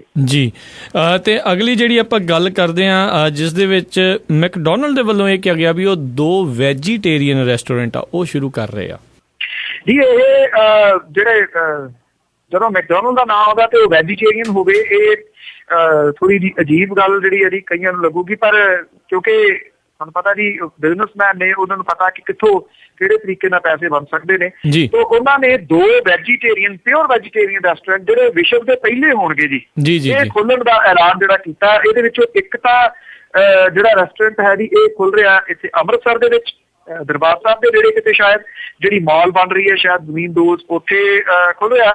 ਦੂਜਾ ਜਿਹੜਾ ਉਹਨਾਂ ਨੇ ਵੈਸ਼ਨੋ ਦੇਵੀ ਜਿਹੜਾ ਜੀ ਉਹ ਖੋਲਣ ਦਾ ਐਲਾਨ ਕੀਤਾ ਜੀ। ਤੋ ਇਹ ਵਿਸ਼ਵ ਦੇ ਵਿੱਚ ਥੋੜੀ ਜਿਹੀ ਵੱਖਰੀ ਗੱਲ ਹੋਊਗੀ, ਨਵੇਕਲੀ ਗੱਲ ਹੋਊਗੀ ਮੈਕਡੋਨਲਡ ਦੀ ਤਰਫੋਂ ਵੀ, ਉਂਝ ਵੀ ਕਿ ਪਿਓਰ ਵੈਜੀਟੇਰੀਅਨ ਏਡੀ ਵੱਡੀ ਜਿਹੜੀ ਚੇਨ ਹੈ ਉਹ ਰੈਸਟੋਰੈਂਟ ਨੂੰ ਖੋਲੇ। ਔਰ ਉਹਨਾਂ ਨੇ ਕਿਹਾ ਕਿ ਉੱਥੇ ਜਿਹੜੇ ਲੋਕ ਮੀਟ ਨਹੀਂ ਖਾਂਦੇ ਉਹਨਾਂ ਦੀ ਸੁਚਮਤਾ ਜਿਹੜੀ ਹੈ ਜੀ ਉਹਨੂੰ ਧਿਆਨ ਦੇ ਵਿੱਚ ਜਿਹੜਾ ਰੱਖਿਆ ਜਾਊਗਾ। ਹੁਣ ਇਹ ਨਹੀਂ ਪਤਾ ਕਿ ਜਿਹੜੇ ਅੰਦਰ ਕੰਮ ਕਰਨ ਵਾਲੇ ਹੋਣਗੇ ਉਹ ਵੀ ਵੈਜੀਟੇਰੀਅਨ ਹੋਣਗੇ ਜਾਂ ਦੂਜੇ ਹੀ ਹੋਣਗੇ ਜੀ। ਤੇ ਇੱਕ ਜਿਹੜੀ ਇਸ ਟਾਈਮ ਜਿਹੜੀ ਕੇਂਦਰ ਸਰਕਾਰ ਦੇ ਵੱਲੋਂ ਜਿਸ ਦੇ ਵਿੱਚ ਇਹ ਸੀਗਾ ਵੀ ਜਿਹੜੀ ਮਹਿਲਾ ਜਸੂਸੀ ਕਾਂਡ ਆ ਉਸ ਦੀ ਜਿਹੜੀ ਜਾਂਚ ਕਹਿੰਦੇ ਆ ਜੀ ਟਲ ਗਈ ਆ, ਲੇਟੈਸਟ ਅਪਡੇਟ ਕੀ ਹੈ ਇਸ ਦੇ ਉੱਤੇ? ਬਿਲਕੁਲ ਟਾਲ ਦਿੱਤੀ ਗਈ ਹੈ ਜੀ। ਇੱਕ ਤਾਂ ਐਨਸੀਪੀ ਨੇ ਵਿਰੋਧ ਕੀਤਾ, ਨੈਸ਼ਨਲ ਕਾਨਫਰੰਸ ਜਿਹੜੀ ਜੰਮੂ ਕਸ਼ਮੀਰ ਵਾਲੀ ਹੈ, ਅਬਦੁੱਲਾ ਸਾਹਿਬ ਵਾਲੀ, ਉਹਨਾਂ ਨੇ ਇਹ ਵਿਰੋਧ ਕੀਤਾ ਸੀਗਾ ਇਹਦਾ, ਜਿਹਦੇ ਕਰਕੇ ਕੇਂਦਰ ਦੀ ਸਰਕਾਰ ਜਿਹੜੀ UPA ਦੀ ਸਰਕਾਰ ਹੈ ਉਹਨੇ ਇਹ ਤਾਰ ਦਿੱਤੀ ਹੈ। ਇਹ ਆਖਿਆ ਕਿ ਅਗਲੀ ਆਉਣ ਵਾਲੀ ਜਿਹੜੀ ਸਰਕਾਰ ਹੈ ਇਹਦੀ ਜਾਂਚ ਕਰੂਗੀ। ਇਹਨਾਂ ਦੋਵਾਂ ਪਾਰਟੀਆਂ ਨੇ ਇਹ ਕਿਹਾ ਸੀਗਾ ਕਿ ਇਹਦੇ ਨਾਲ ਸਿੱਧਾ ਇਹ ਦਿਖਦਾ ਹੈ ਕਿ ਇਹ ਬਦਲਾ ਲਊ ਭਾਵਨਾ ਦੇ ਤਹਿਤ ਕੀਤਾ ਜਾ ਰਿਹਾ। ਚਲੋ ਇੰਨੇ ਚਿਰ ਦਾ ਇਹ ਸਾਹਮਣੇ ਸੀਗਾ, ਫਿਰ ਚੋਣਾਂ ਕਿਉਂ ਉਡੀਕੀਆਂ ਗਈਆਂ ਕਿ ਚੋਣਾਂ ਦੇ ਮੌਕੇ ਦੇ ਉੱਤੇ ਇਹਦੀ ਜਾਂਚ ਜਿਹੜੀ ਹੈ ਉਹ ਕਰਵਾਉਣੀ ਹੈ। ਇਸੇ ਕਰਕੇ ਇਹ ਟਲ ਗਿਆ ਜੀ, ਅਜੇ ਫੈਸਲਾ ਅੱਗੇ ਪਾਤਾ ਗਿਆ। ਹੋਰ ਤਾਂ ਜਾਂਚ ਹੋਣ ਦੇ ਫਿਰ ਚਾਂਸਸ ਘੱਟ ਗਏ ਜੀ। ਤੇ ਸਰੋਤਿਓ, ਆਪਾਂ ਇੱਥੇ ਜਿਹੜੇ ਜੀ ਇੱਕ ਆਪਾਂ ਬ੍ਰੇਕ ਲਵਾਂਗੇ, ਤੇ ਜੇ ਤੁਹਾਡਾ ਕੋਈ ਸਵਾਲ ਹੈਗਾ ਬਲਤੇਜ ਪੰਨੂ ਹੁਣਾਂ ਦੇ ਲਈ ਤੁਸੀਂ ਕਰ ਸਕਦੇ ਹੋ। ਇੱਕ ਛੋਟੀ ਜਿਹੀ ਜਿਹੜੀ ਅਸੀਂ ਬ੍ਰੇਕ ਲਵਾਂਗੇ, ਉਸ ਤੋਂ ਬਾਅਦ 'ਚ ਬਲਤੇਜ ਪੰਨੂ ਜੀ ਆਪਾਂ ਆਪਣੇ ਸਰੋਤਿਆਂ ਨੂੰ ਮਿਲਦੇ ਹਾਂ ਇੱਕ ਛੋਟੀ ਜਿਹੀ ਬ੍ਰੇਕ ਤੋਂ ਬਾਅਦ। ਤੇ ਨੰਬਰ ਆਪਣੇ ਸਰੋਤਿਆਂ ਨੂੰ ਦੱਸ ਦਈਏ, ਡਾਇਲ ਕਰ ਸਕਦੇ ਹੋ ਸਟੂਡੀਓ ਦੇ ਵਿੱਚ ਕਾਲ ਕਰਨ ਦੇ ਲਈ 408 272 5200 408 272 5200 ਦੇ ਉੱਤੇ ਕਾਲ ਕਰਕੇ ਤੁਸੀਂ ਬਲਤੇਜ ਪੰਨੂ ਹੁਣਾਂ ਦੇ ਨਾਲ ਕੋਈ ਗੱਲਬਾਤ ਕਰਨਾ ਚਾਹੁੰਦੇ ਹੋ, ਕੋਈ ਸਵਾਲ ਤੁਸੀਂ ਕਰਨਾ ਚਾਹੁੰਦੇ ਹੋ ਤਾਂ ਉਹ ਤੁਸੀਂ ਕਰ ਸਕਦੇ ਹੋ। ਤੇ ਮਿਲਦੇ ਹਾਂ ਆਪਾਂ ਸਰੋਤਿਆਂ ਨੂੰ ਇੱਕ ਛੋਟੀ ਜਿਹੀ ਬ੍ਰੇਕ ਤੋਂ ਬਾਅਦ 'ਚ।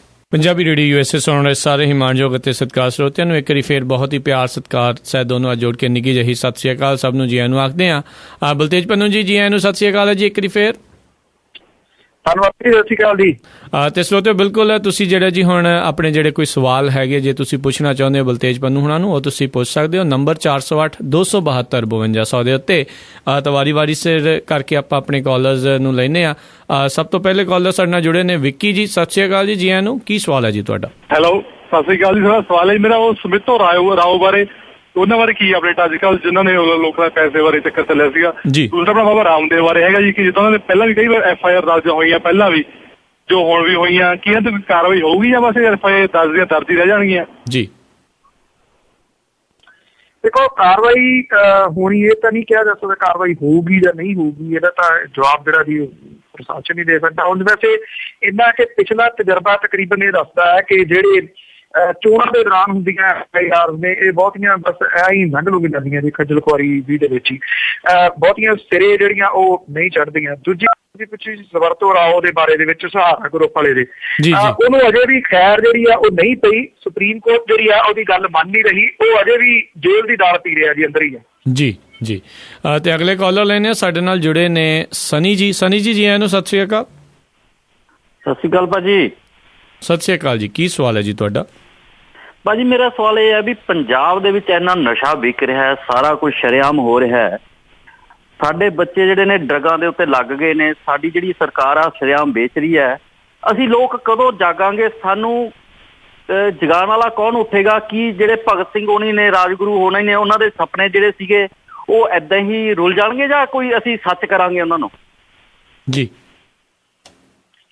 ਇੱਥੇ ਅਕਸਰ ਜਿਹੜੀ ਨੌਜਵਾਨੀ ਹੈ ਨਾ ਜੀ, ਉਹਦੇ ਜਿਹੜੇ ਮੋਟਰਸਾਈਕਲ ਵਗੈਰਾ ਨੇ ਉਹਦੇ ਪਿੱਛੇ ਭਗਤ ਸਿੰਘ ਹੋਰਾਂ ਦੀ ਫੋਟੋ ਲੱਗੀ ਹੋਈ ਤੇ ਉਹਦੇ ਥੱਲੇ ਲਿਖੀ ਹੋਈ ਲਾਈਨ ਜਦੋਂ ਮੈਂ ਪੜ੍ਹਦਾ ਨਾ ਜੀ, ਮੈਂ ਉਹ ਉਦਾਸ ਹੋ ਜਾਂਦਾ ਪੜ੍ਹ ਕੇ। ਉਹਦੇ ਉੱਤੇ ਲਿਖਿਆ ਹੁੰਦਾ ਕਿ ਲੱਗਦਾ ਫੇਰ ਆਉਣਾ ਪਊ। ਜੀ। ਲੋਕ ਜਿਹੜੇ ਨੇ ਨਾ ਜੀ, ਉਹ ਮੁਸੀਬਤਾਂ ਦੇ ਪਹਾੜ ਸਹੇੜ ਲੈਂਦੇ ਨੇ ਤੇ ਮੁੜ ਕੇ ਕਿਸੇ ਭਗਤ ਸਿੰਘ ਦੀ ਉਡੀਕ ਕਰਨੀ ਸ਼ੁਰੂ ਕਰ ਦਿੰਦੇ ਨੇ ਜੀ। ਇੱਥੇ ਮੁੜ ਕੇ ਭਗਤ ਸਿੰਘ ਨੇ ਨਹੀਂ ਆਉਣਾ, ਇਹ ਤਾਂ ਆਪ ਹੀ ਉੱਠਣਾ ਪੈਣਾ ਜੀ ਲੋਕਾਂ ਨੂੰ। ਤੁਹਾਡੀ ਗੱਲ ਠੀਕ ਹੈ। ਇੱਥੇ ਐਕਚੁਅਲੀ ਜਿਹੜੀ ਪੰਜਾਬੀਆਂ ਦੀ ਹੋਊ ਪਰੇ ਵਾਲੀ ਪ੍ਰਵਿਰਤੀ ਸੀ ਨਾ ਕਿ ਮੈਨੂੰ ਕੀ, ਉਹਨੇ ਇਹ ਸਾਰਾ ਜਿਹੜਾ ਜੀ ਕੰਮ ਖਰਾਬ ਕੀਤਾ ਜੀ। ਔਰ ਇਹ ਪ੍ਰਵਿਰਤੀ ਤੋਂ ਮੈਂ ਇਸੇ ਕਰਕੇ ਫਿਕਰਮੰਦ ਹਾਂ ਜੀ ਕਿ ਪੰਜਾਬੀਆਂ ਦੇ ਵਿੱਚ ਕਮ ਸੇ ਕਮ ਇਹ ਪ੍ਰਵਿਰਤੀ ਨਾ ਆਵੇ। ਪੰਜਾਬ ਵਾਲਿਆਂ ਦੇ ਵਿੱਚ ਤਾਂ ਆ ਗਈ ਇਹ, ਕਿ ਜਿੱਥੇ ਜਿੱਥੇ ਤੁਸੀਂ ਬੈਠੇ ਹੋ ਉੱਥੇ ਆਪਣੇ ਆਲੇ ਦੁਆਲੇ ਦੇ ਵਿੱਚ ਜਿਹੜੀ ਜੀ ਉਹ ਨਿਗਾਹ ਰੱਖੋ, ਨਹੀਂ ਤਾਂ ਪੰਜਾਬ ਵਾਲੇ ਹਾਲਾਤ ਜਿਹੜੇ ਉਹ ਬਣਦੇ ਆ, ਬਹੁਤੀ ਦੇਰ ਨਹੀਂ ਲੱਗਣੀ ਬਾਹਰ ਵੀ, ਜਿੱਥੇ ਜਿੱਥੇ ਤੁਹਾਡੀ ਬਹੁਤ ਗਿਣਤੀ ਆ। ਇੱਥੇ ਕਿਹਨੇ ਉੱਠਣਾ, ਕੀ ਕਰਨਾ? ਦੇਖੋ, ਹੋਪ ਤਾਂ ਮੈਨੂੰ ਬਹੁਤ ਹੈ ਇਸ ਗੱਲ ਦੀ ਕਿ ਕੁਛ ਨਾ ਕੁਛ ਤਾਂ ਜਿਹੜਾ ਜੀ ਉਹ ਚੇਂਜ ਆਊਗੀ, ਪਰ ਇੰਨਾ ਹੈ ਕਿ ਇੰਨਾ ਕੁਛ ਗਵਾ ਕੇ ਜੇ ਅਸੀਂ ਬਦਲਾਅ ਵੱਲ ਨੂੰ ਤੁਰੇ, ਇੰਨਾ ਕੁਛ ਸਾਰਾ ਕੁਛ ਸਾਡਾ ਗਵਾਚ ਗਿਆ। ਇੱਕ ਜਨਰੇਸ਼ਨ ਸਾਡੀ ਜਿਹੜੀ ਉਹ ਗਵਾਚ ਗਈ। ਤੁਸੀਂ ਮਾਲਸ ਦੇ ਵਿੱਚ ਚਲੇ ਜਾਓ, ਤੁਸੀਂ ਥੀਏਟਰਾਂ ਦੇ ਵਿੱਚ ਚਲੇ ਜਾਓ, ਏਦਾਂ ਦੇ ਤੁਹਾਨੂੰ ਜਿਹੜੇ ਨੌਜਵਾਨ ਗੱਭਰੂ ਜਿਹਦੇ ਇੱਕ ਮੁੱਕੀ ਮਾਰੀ ਉਹ ਤੇ ਜਾਨ ਨਿਕਲ ਜੇ ਉਹਦੀ। ਜਿਹੜੀਆਂ ਲੜਕੀਆਂ ਨੇ ਉਹ ਪਹਿਲਾਂ ਵਰਗੀਆਂ ਹੈ ਨਹੀਂ ਪੰਜਾਬ ਦੇ ਵਿੱਚ, ਜਿੱਦਾਂ ਦੀਆਂ ਪਹਿਲਾਂ ਹੁੰਦੀਆਂ ਸੀ। ਜਿਹੜੀ ਇਹਨਾਂ ਨੇ ਅੱਗੋਂ ਔਲਾਦ ਪੈਦਾ ਕਰਨੀ ਹੈ ਉਹ ਤੰਦਰੁਸਤ ਨਹੀਂ ਹੋਣੀ। ਇਹ ਬਹੁਤ ਵੱਡੀ ਫਿਕਰਮੰਦੀ ਆ। ਉਹ ਕਿਹੋ ਜਿਹੀ ਹੋਊਗੀ ਇਹ ਤੁਸੀਂ ਅੰਦਾਜ਼ਾ ਜਿਹੜਾ ਲਾ ਸਕਦੇ ਹੋ। ਪੈਦਾ ਵੀ ਕਰ ਸਕਣਗੇ ਔਲਾਦ ਜਾਂ ਨਹੀਂ, ਇਹ ਵੀ ਆਪਣੇ ਆਪ ਦੇ ਵਿੱਚ ਇੱਕ ਬਹੁਤ ਵੱਡਾ ਸਵਾਲ ਹੈ। ਮੇਰਾ ਤਾਂ ਫਿਕਰ ਪਰਸਨਲੀ ਤੌਰ ਦੇ ਉੱਤੇ ਇਹੀ ਹੈ, ਇੱਕ ਤਾਂ ਜਨਰੇਸ਼ਨ ਸਾਡੀ ਗਵਾਚ ਦੀ ਪੂਰੀ ਦੀ ਪੂਰੀ, ਉਹ ਤੋਂ ਅਗਲੀ ਜਿਹੜੀ ਜਨਰੇਸ਼ਨ ਹੈ ਜਿਹੜੀ ਪੈਦਾ ਹੋਣੀ ਹੈ ਉਹ ਵੀ ਤੰਦਰੁਸਤ ਨਹੀਂ ਹੋਣੀ। ਬੇਹੱਦ ਫਿਕਰਮੰਦੀ ਵਾਲੀ ਗੱਲ ਹੈ। ਤੁਸੀਂ ਫਿਕਰਮੰਦ ਨਹੀਂ, ਅਸੀਂ ਵੀ ਸਾਰੇ ਜਿਹੜੇ ਇਸ ਗੱਲ ਨੂੰ ਲੈ ਕੇ ਫਿਕਰਮੰਦ ਹੈ। ਉਮੀਦ ਕੀਤੀ ਜਾਣੀ ਚਾਹੀਦੀ ਆ ਕਿ ਕੁਛ ਜਿਹੜੀ ਤਬਦੀਲੀ ਵਾਲੀ ਹਵਾ ਜਿਹੜੀ ਤਬਦੀਲੀ ਵਾਲੀ ਆ ਉਹ ਰੁਮਕੀ ਆ ਥੋੜੀ ਜੀ, ਪਰ ਸਫ਼ਰ ਬੜਾ ਲੰਬਾ ਜੀ, ਸਫ਼ਰ ਬਹੁਤ ਲੰਬਾ ਹੈ ਜੀ। ਤੇ ਆਪਾਂ ਅਗਲੇ ਕਾਲਰ ਲੈਂਦੇ ਆ। ਬਲਤੇਜ ਜੀ ਆਪਣੇ ਨਾਲ ਜੁੜੇ ਹੋਏ ਨੇ ਅਮਰੀਕ ਸਿੰਘ ਜੀ। ਅਮਰੀਕ ਸਿੰਘ ਜੀ, ਜੀ ਨੂੰ ਸਤਿ ਸ਼੍ਰੀ ਅਕਾਲ। ਕੀ ਸਵਾਲ ਹੈ ਜੀ ਤੁਹਾਡਾ? ਹਾਂਜੀ ਭਾਈ, ਸਤਿ ਸ਼੍ਰੀ ਅਕਾਲ। ਸਤਿ ਸ਼੍ਰੀ ਅਕਾਲ। ਹਾਂਜੀ ਭਾਜੀ, ਮੈਂ ਇੱਕ ਕੁਐਸਚਨ ਪੁੱਛਣਾ ਚਾਹੁੰਦਾ ਵੀ ਇੱਥੇ ਵੋਟਰਾਂ ਦੀ ਰਾਜਨੀਤੀ ਹੁਣ ਤਾਂ ਖਤਮ ਹੋ ਚੁੱਕੀ ਹੈ, ਔਰ ਜਿਹੜਾ ਨੂਰ ਮਹਿਲ ਦਾ ਹਜੇ ਵੀ ਮਾਮਲਾ ਚੱਲ ਰਿਹਾ ਹੈ, ਉਹਦੇ ਬਾਰੇ ਬਾਦਲ ਸਰਕਾਰ ਦਾ ਕੀ ਰਵੱਈਆ ਹੈ ਜੀ? ਤਾਂ ਤੁਸੀਂ ਦੁਬਾਰਾ ਮੈਨੂੰ ਰਿਪੀਟ ਕਰਨਾ ਜੀ, ਕੀ ਇਹਨਾਂ ਨੇ ਕਿਹਾ ਬਾਦਲ ਸਰਕਾਰ ਦਾ ਕੀ ਰਵੱਈਆ ਹੈ? ਜਿਹੜਾ ਕਹਿੰਦੇ ਜੀ ਨੂਰ ਮਹਿਲੀਆਂ ਵਾਲਾ ਜਿਹੜਾ ਮਾਮਲਾ ਇਸ ਟਾਈਮ ਚੱਲ ਰਿਹਾ ਆ ਵੀ ਚੋਣਾਂ ਦਾ ਜਿਹੜੀ ਸਿਆਸਤ ਹੁਣ ਸਮਾਪਤ ਉਹਨਾਂ ਦਾ ਇਸ ਟਾਈਮ ਕੀ ਰਵੱਈਆ? ਜੀ 3 ਮਹੀਨੇ ਹੁਣ ਹੋ ਗਏ ਜੀ, ਅਜੇ ਵੀ ਉਹਨਾਂ ਨੂਰ ਮਹਿਲੀਆਂ ਕਹਿਣ ਦੇ ਬਾਬਾ ਜਿਹੜਾ ਉਹ ਉੱਠਿਆ ਨਹੀਂ ਹੈ, ਕਿਸੇ ਲੰਮੀ ਸਮਾਧੀ 'ਚ ਜਿਹੜਾ ਜੀ ਪਿਆ। ਹੁਣ ਤਾਂ ਇੰਨੀ ਕੁ ਦੇਰ ਬਾਅਦ ਤਾਂ ਬੰਦੇ ਦਾ ਮੁਸ਼ਕ ਵੀ ਹੋਣੋਂ ਹਟ ਜਾਂਦਾ, ਕਿਉਂਕਿ ਜਿਹੜੀ ਮੁਸ਼ਕ ਵਾਲੀ ਚੀਜ਼ ਹੁੰਦੀ ਆ ਉਹ ਮੁੱਕ ਜਾਂਦੀ ਆ ਇੱਕ ਸਰਟਨ ਟਾਈਮ ਤੋਂ ਬਾਅਦ। ਆਪਾਂ ਆਟਾ ਰੋੜੀਆਂ ਦੇ ਵਿੱਚ ਦੇਖਿਆ ਹੀ ਆ ਵੀ ਬਾਅਦ ਦੇ ਵਿੱਚ ਜਿਹੜਾ ਉਹ ਕੀ ਰਹਿ ਜਾਂਦਾ, ਉਹਦੇ ਵੀ ਹਾਲਾਤ ਹੀ ਹੈ। ਮੰਨਦੇ ਅਜੇ ਵੀ ਨਹੀਂ ਹੈਗੇ, ਗੱਲ ਕਿਸੇ ਤਣ ਪੱਤਨ ਜਿਹੜੀ ਲੱਗ ਨਹੀਂ ਰਹੀ। ਜਿਹੜੇ ਸਰਕਾਰ ਚਲਾਉਣ ਵਾਲੇ ਨੇ ਉਹ ਵੀ ਉਪਾਸ਼ਕ ਨੇ ਇਸ ਡੇਰੇ ਦੇ, ਇਸ ਕਰਕੇ ਸ਼ਾਇਦ ਉਹ ਇਸ ਮਾਮਲੇ ਦੇ ਵਿੱਚ ਅਜੇ ਨਹੀਂ ਕਰ ਰਹੇ। ਅਦਾਲਤ ਤੋਂ ਇੱਕ ਜਿਹੜਾ ਜੀ ਆਸਰਾ ਦਾ ਕਹਿ ਲਓ ਆਸ ਹੈ, ਉਹਨੇ ਰਿਪੋਰਟ ਮੰਗੀ ਹੋਈ ਆ, ਦੇਖਦੇ ਆ ਜੀ ਕੀ ਕਰਦਾ ਹੈ ਜੀ। ਅਗਲੇ ਕਾਲਰ ਲੈਣੇ ਆ ਸਾਡੇ ਨਾਲ ਕੈਨੇਡਾ ਤੋਂ ਜੁੜੇ ਨੇ ਸਨੀ ਜੀ। ਸਤਿ ਸ਼੍ਰੀ ਅਕਾਲ ਜੀ। ਐਨੋ ਜੀ, ਕੀ ਸਵਾਲ ਹੈ ਤੁਹਾਡਾ? ਹੈਲੋ, ਹਾਂਜੀ ਸਤਿ ਸ਼੍ਰੀ ਅਕਾਲ ਸਨੀ ਜੀ। ਜੀ ਐਨੋ, ਕੀ ਸਵਾਲ ਹੈ? ਨਹੀਂ ਸਰ, ਮੇਰਾ ਨਾਮ ਵਿੱਕੀ ਰਾਣਾ ਹੈ ਜੀ। ਜੀ ਵਿੱਕੀ ਜੀ। ਜੀ ਵਿੱਕੀ ਜੀ। ਹਾਂਜੀ। ਤੇ ਮੇਰਾ ਸਵਾਲ ਸੀਗਾ ਪੰਨੂ ਜੀ ਨੂੰ, ਜੋ ਅਸੀਂ ਪਿੱਛੇ ਜਗਬਾਣੀ ਦੇ ਵਿੱਚ ਦੇਖਿਆ YouTube Facebook ਉੱਤੇ ਆਪਣਾ ਮਨਦੀਪ ਸਰੋਏ ਦੇ ਨਾਲ ਜੋ ਇਹਨਾਂ ਨੇ ਕੀਤਾ ਸੰਤਾਂ ਨੇ,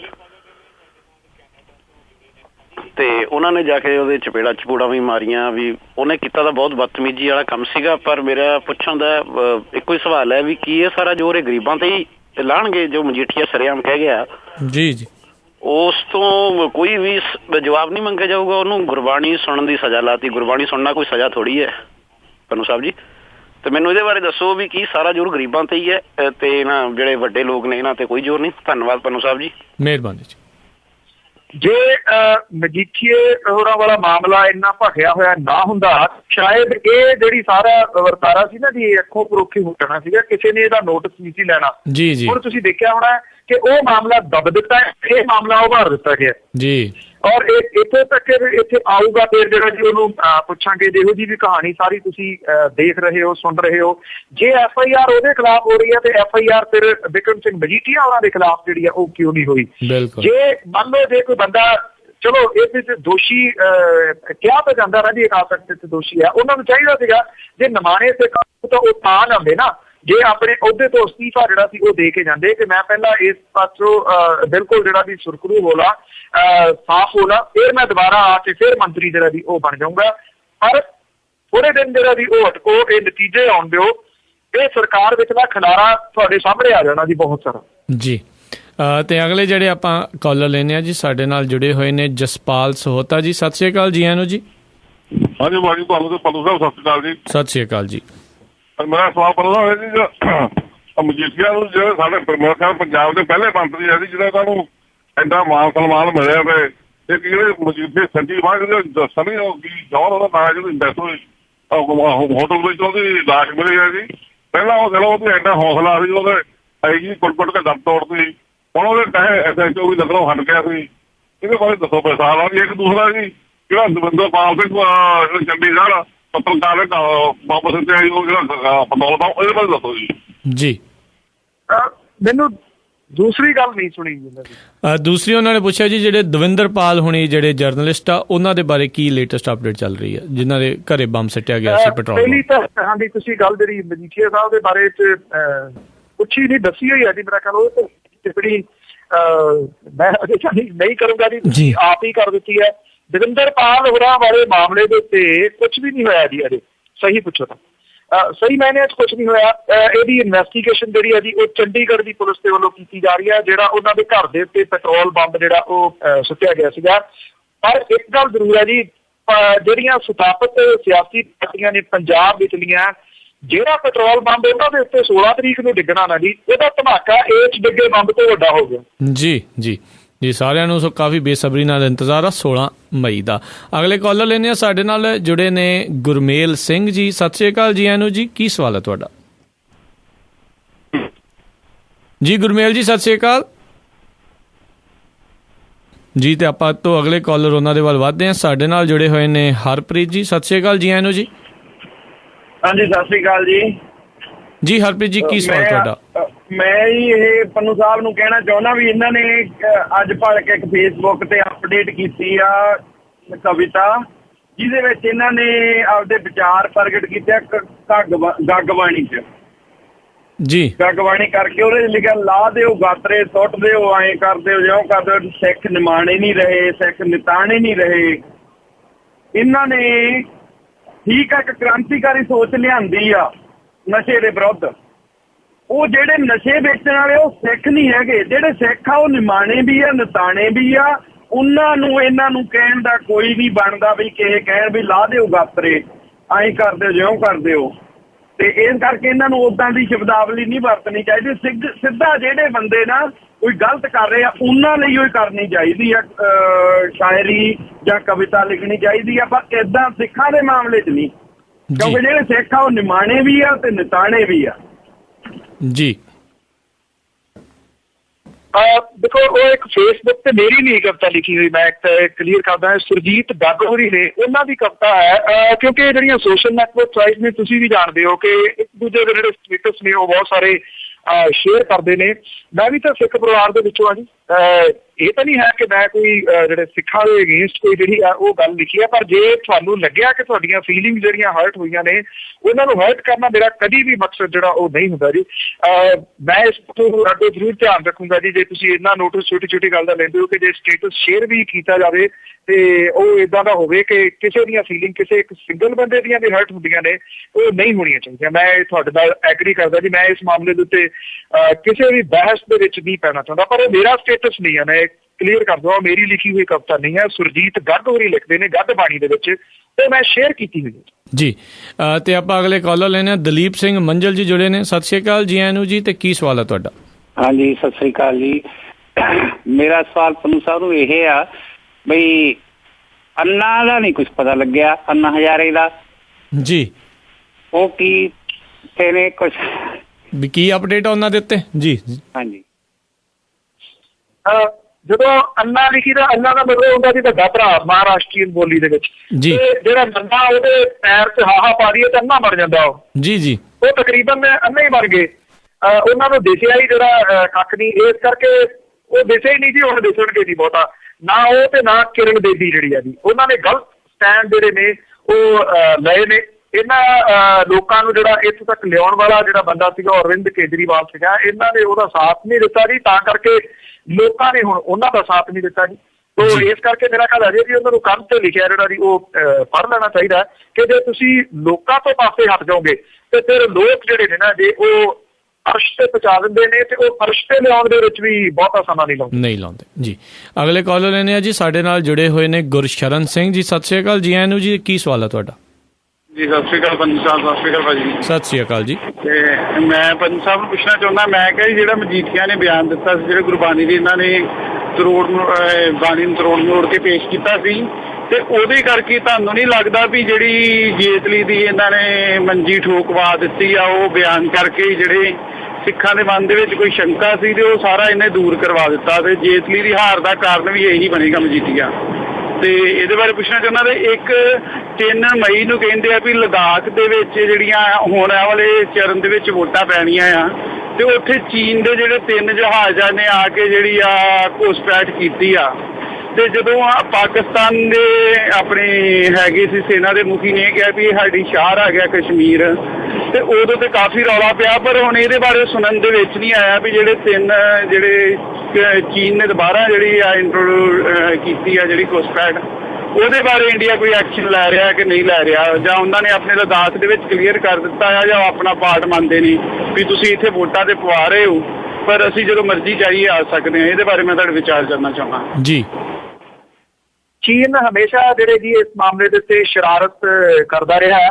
ਭਾਰਤ ਜਿਹੜਾ ਜੀ ਉਹ ਪਾਕਿਸਤਾਨ ਨੂੰ ਦਬਕੇ ਮਾਰਨ ਜੋਗਾ ਹੈ, ਇਸ ਪਾਸੇ ਵੱਲ ਨੂੰ ਘੱਟ ਹੀ ਉਹ ਅੱਗੇ ਵੱਧਦਾ ਜੀ।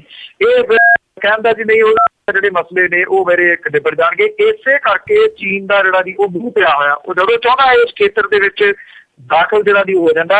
ਭਾਰਤ ਦੀ ਸੁਰੱਖਿਆ ਜਿਹੜੀ ਹੈ ਜੀ ਉਹਨੂੰ ਲੈ ਕੇ ਇਸ ਮਾਮਲੇ ਦੇ ਉੱਤੇ ਤਕੜੀ ਬਹਿਸ ਜਿਹੜੀ ਆ ਉਹ ਛਿੜਦੀ ਰਹੀ ਹੈ, ਪਰ ਜਿਹੜੀਆਂ ਸਮੇਂ ਦੀਆਂ ਸਰਕਾਰਾਂ ਨੇ ਉਹਨਾਂ ਨੇ ਕਦੀ ਵੀ ਇਸ ਮਾਮਲੇ ਤੇ ਸਟੈਂਡ ਸਪਸ਼ਟ ਨਹੀਂ ਕੀਤਾ। ਜੇ ਨਰਿੰਦਰ ਮੋਦੀ ਨੇ ਬਿਆਨ ਦਿੱਤਾ ਤੇ ਪਾਕਿਸਤਾਨ ਦੇ ਬਾਰੇ ਦਿੱਤਾ। ਨਰਿੰਦਰ ਮੋਦੀ ਦਾ ਇੱਕ ਸਿੰਗਲ ਬਿਆਨ ਤੁਸੀਂ ਚਾਈਨਾ ਦੇ ਬਾਰੇ ਨਹੀਂ ਸੁਣਿਆ ਹੋਊਗਾ ਕਿ ਇੱਥੋਂ ਘੁਸਪੈਠ ਕਰਦਾ ਰਿਹਾ, ਮੈਂ ਇਹਦੇ ਵਾਸਤੇ ਕੀ ਕਰੂੰਗਾ, ਕਿਉਂਕਿ ਸਾਰਿਆਂ ਦੇ ਮੂੰਹ ਦੇ ਵਿੱਚ ਜਿਹੜੀਆਂ ਨੇ ਜੇ ਉਹ ਮੇਰੇ ਘੁੰਗੜੀਆਂ ਪੈ ਜਾਂਦੀਆਂ ਨੇ ਜਦੋਂ ਚਾਈਨਾ ਵਾਲੀ ਗੱਲ ਆਉਂਦੀ ਆ। ਮੈਂ ਤੁਹਾਡੇ ਨਾਲ ਬਿਲਕੁਲ ਸਹਿਮਤ ਹੈ। ਉਹ ਇਹ ਕਹਿ ਰਿਹਾ ਕਿ ਉਹ ਤਾਂ ਤੁਸੀਂ ਪਵਾਈ ਚੱਲੋ, ਮੈਂ ਤਾਂ ਜਦੋਂ ਚਾਹੂੰਗਾ ਇੱਧਰ ਆ ਜਾ ਸਕਦਾ। ਜਿਹੜੀ ਦੂਜੀ ਗੱਲ ਤੁਸੀਂ ਕੀਤੀ ਆ ਬਿਕਰਮ ਸਿੰਘ ਮਜੀਠੀਆ ਹੋਰਾਂ ਦੇ ਬਿਆਨ ਦੇ ਬਾਰੇ ਦੇ ਵਿੱਚ, ਅੰਦਰੂਨੀ ਸੂਤਰ ਜਿਹੜੇ ਨੇ ਇਹਨਾਂ ਦੀ ਜਿਹੜੇ ਉਹ ਇਹ ਦੱਸਦੇ ਨੇ ਕਿ ਜੇਤਲੀ ਸਾਹਿਬ ਡਾਢੇ ਨਾਰਾਜ਼ ਗਏ ਨੇ ਇੱਥੋਂ ਤੱਕ ਨਾਰਾਜ਼ ਗਏ ਨੇ ਕਿ ਇਹ ਕਹਿ ਗਏ ਨੇ, ਖਾਸ ਬੰਦਿਆਂ ਨੇ ਕਿਸੇ ਨੇ ਦੱਸਿਆ ਕਿ ਉਹ ਇਹ ਕਹਿ ਗਏ ਨੇ ਕਿ ਅਸੀਂ ਤਾਂ 7 ਸਾਲ ਪੁੱਛਿਆ ਹੀ ਨਾ ਤੁਹਾਨੂੰ, ਅਸੀਂ ਤਾਂ ਤੁਹਾਡੀ ਹਮਾਇਤ ਜਿਹੜੀ ਆ ਉਹ ਚੁੱਪ ਕੀਤੇ ਅੱਖਾਂ ਮੀਚ ਕੇ ਕਰੀ ਗਏ। ਉਹ ਕਹਿੰਦੇ ਮੈਨੂੰ ਪਤਾ ਹੀ ਨਹੀਂ ਸੀ ਕਿ ਪੰਜਾਬ ਦੇ ਵਿੱਚ ਇਹ ਹਾਲਾਤ ਤੁਸੀਂ ਜਿਹੜੇ ਬਣਾਏ ਪਏ ਨੇ।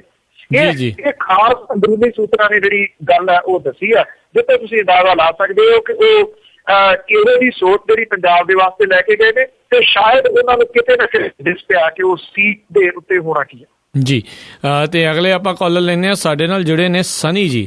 ਸਨੀ ਜੀ ਸਤਿ ਸ਼੍ਰੀ ਅਕਾਲ ਜੀ। ਆਨੋ ਜੀ। ਸਤਿ ਸ਼੍ਰੀ ਅਕਾਲ ਭਾਜੀ, ਮੈਂ ਪਹਿਲਾਂ ਵੀ ਫੋਨ ਕੀਤਾ ਸੀਗਾ। ਮੈਂ ਪੰਜਾਬੀ ਹਾਂ, ਪੰਜਾਬ ਨੂੰ ਪਿਆਰ ਕਰਦਾ, ਆਪਣੇ ਦੇਸ਼ ਵਾਸੀਆਂ ਨੂੰ ਪਿਆਰ ਕਰਦਾ। ਸਾਡੀ ਪੰਜਾਬੀ ਬੋਲੀ ਹੈ, ਸਾਡੇ ਵਿੱਚ ਬਹੁਤ ਪੰਜਾਬੀ ਖੂਨ ਹੈ। ਮੈਂ ਇਹ ਗੱਲ ਕਹਿਣੀ ਚਾਹਣਾ, ਮੈਂ ਚੰਦ ਲਾਈਨਾਂ ਕਹਿਣੀਆਂ ਚਾਹਣਾ। ਅਰਜ਼ ਕਰਾਂ ਉਸ ਦਾਤਾ ਦੇ ਅੱਗੇ, ਮੇਰੇ ਸੋਹਣੇ ਪੰਜਾਬ ਨੂੰ ਨਜ਼ਰ ਨਾ ਕਿਸੇ ਦੀ ਲੱਗੇ। ਘਰ ਘਰ ਪੁੱਤ ਸਰਵਣ ਵਰਗਾ ਹੋਵੇ, ਬੱਚਿਆਂ ਦੇ ਸਿਰ ਤੇ ਮਾਪਿਆਂ ਦਾ ਸਾਇਆ ਹੋਵੇ, ਭੈਣ ਭਰਾਵਾਂ ਦੇ ਵਿੱਚ ਇੰਨਾ ਪਿਆਰ ਹੋਵੇ।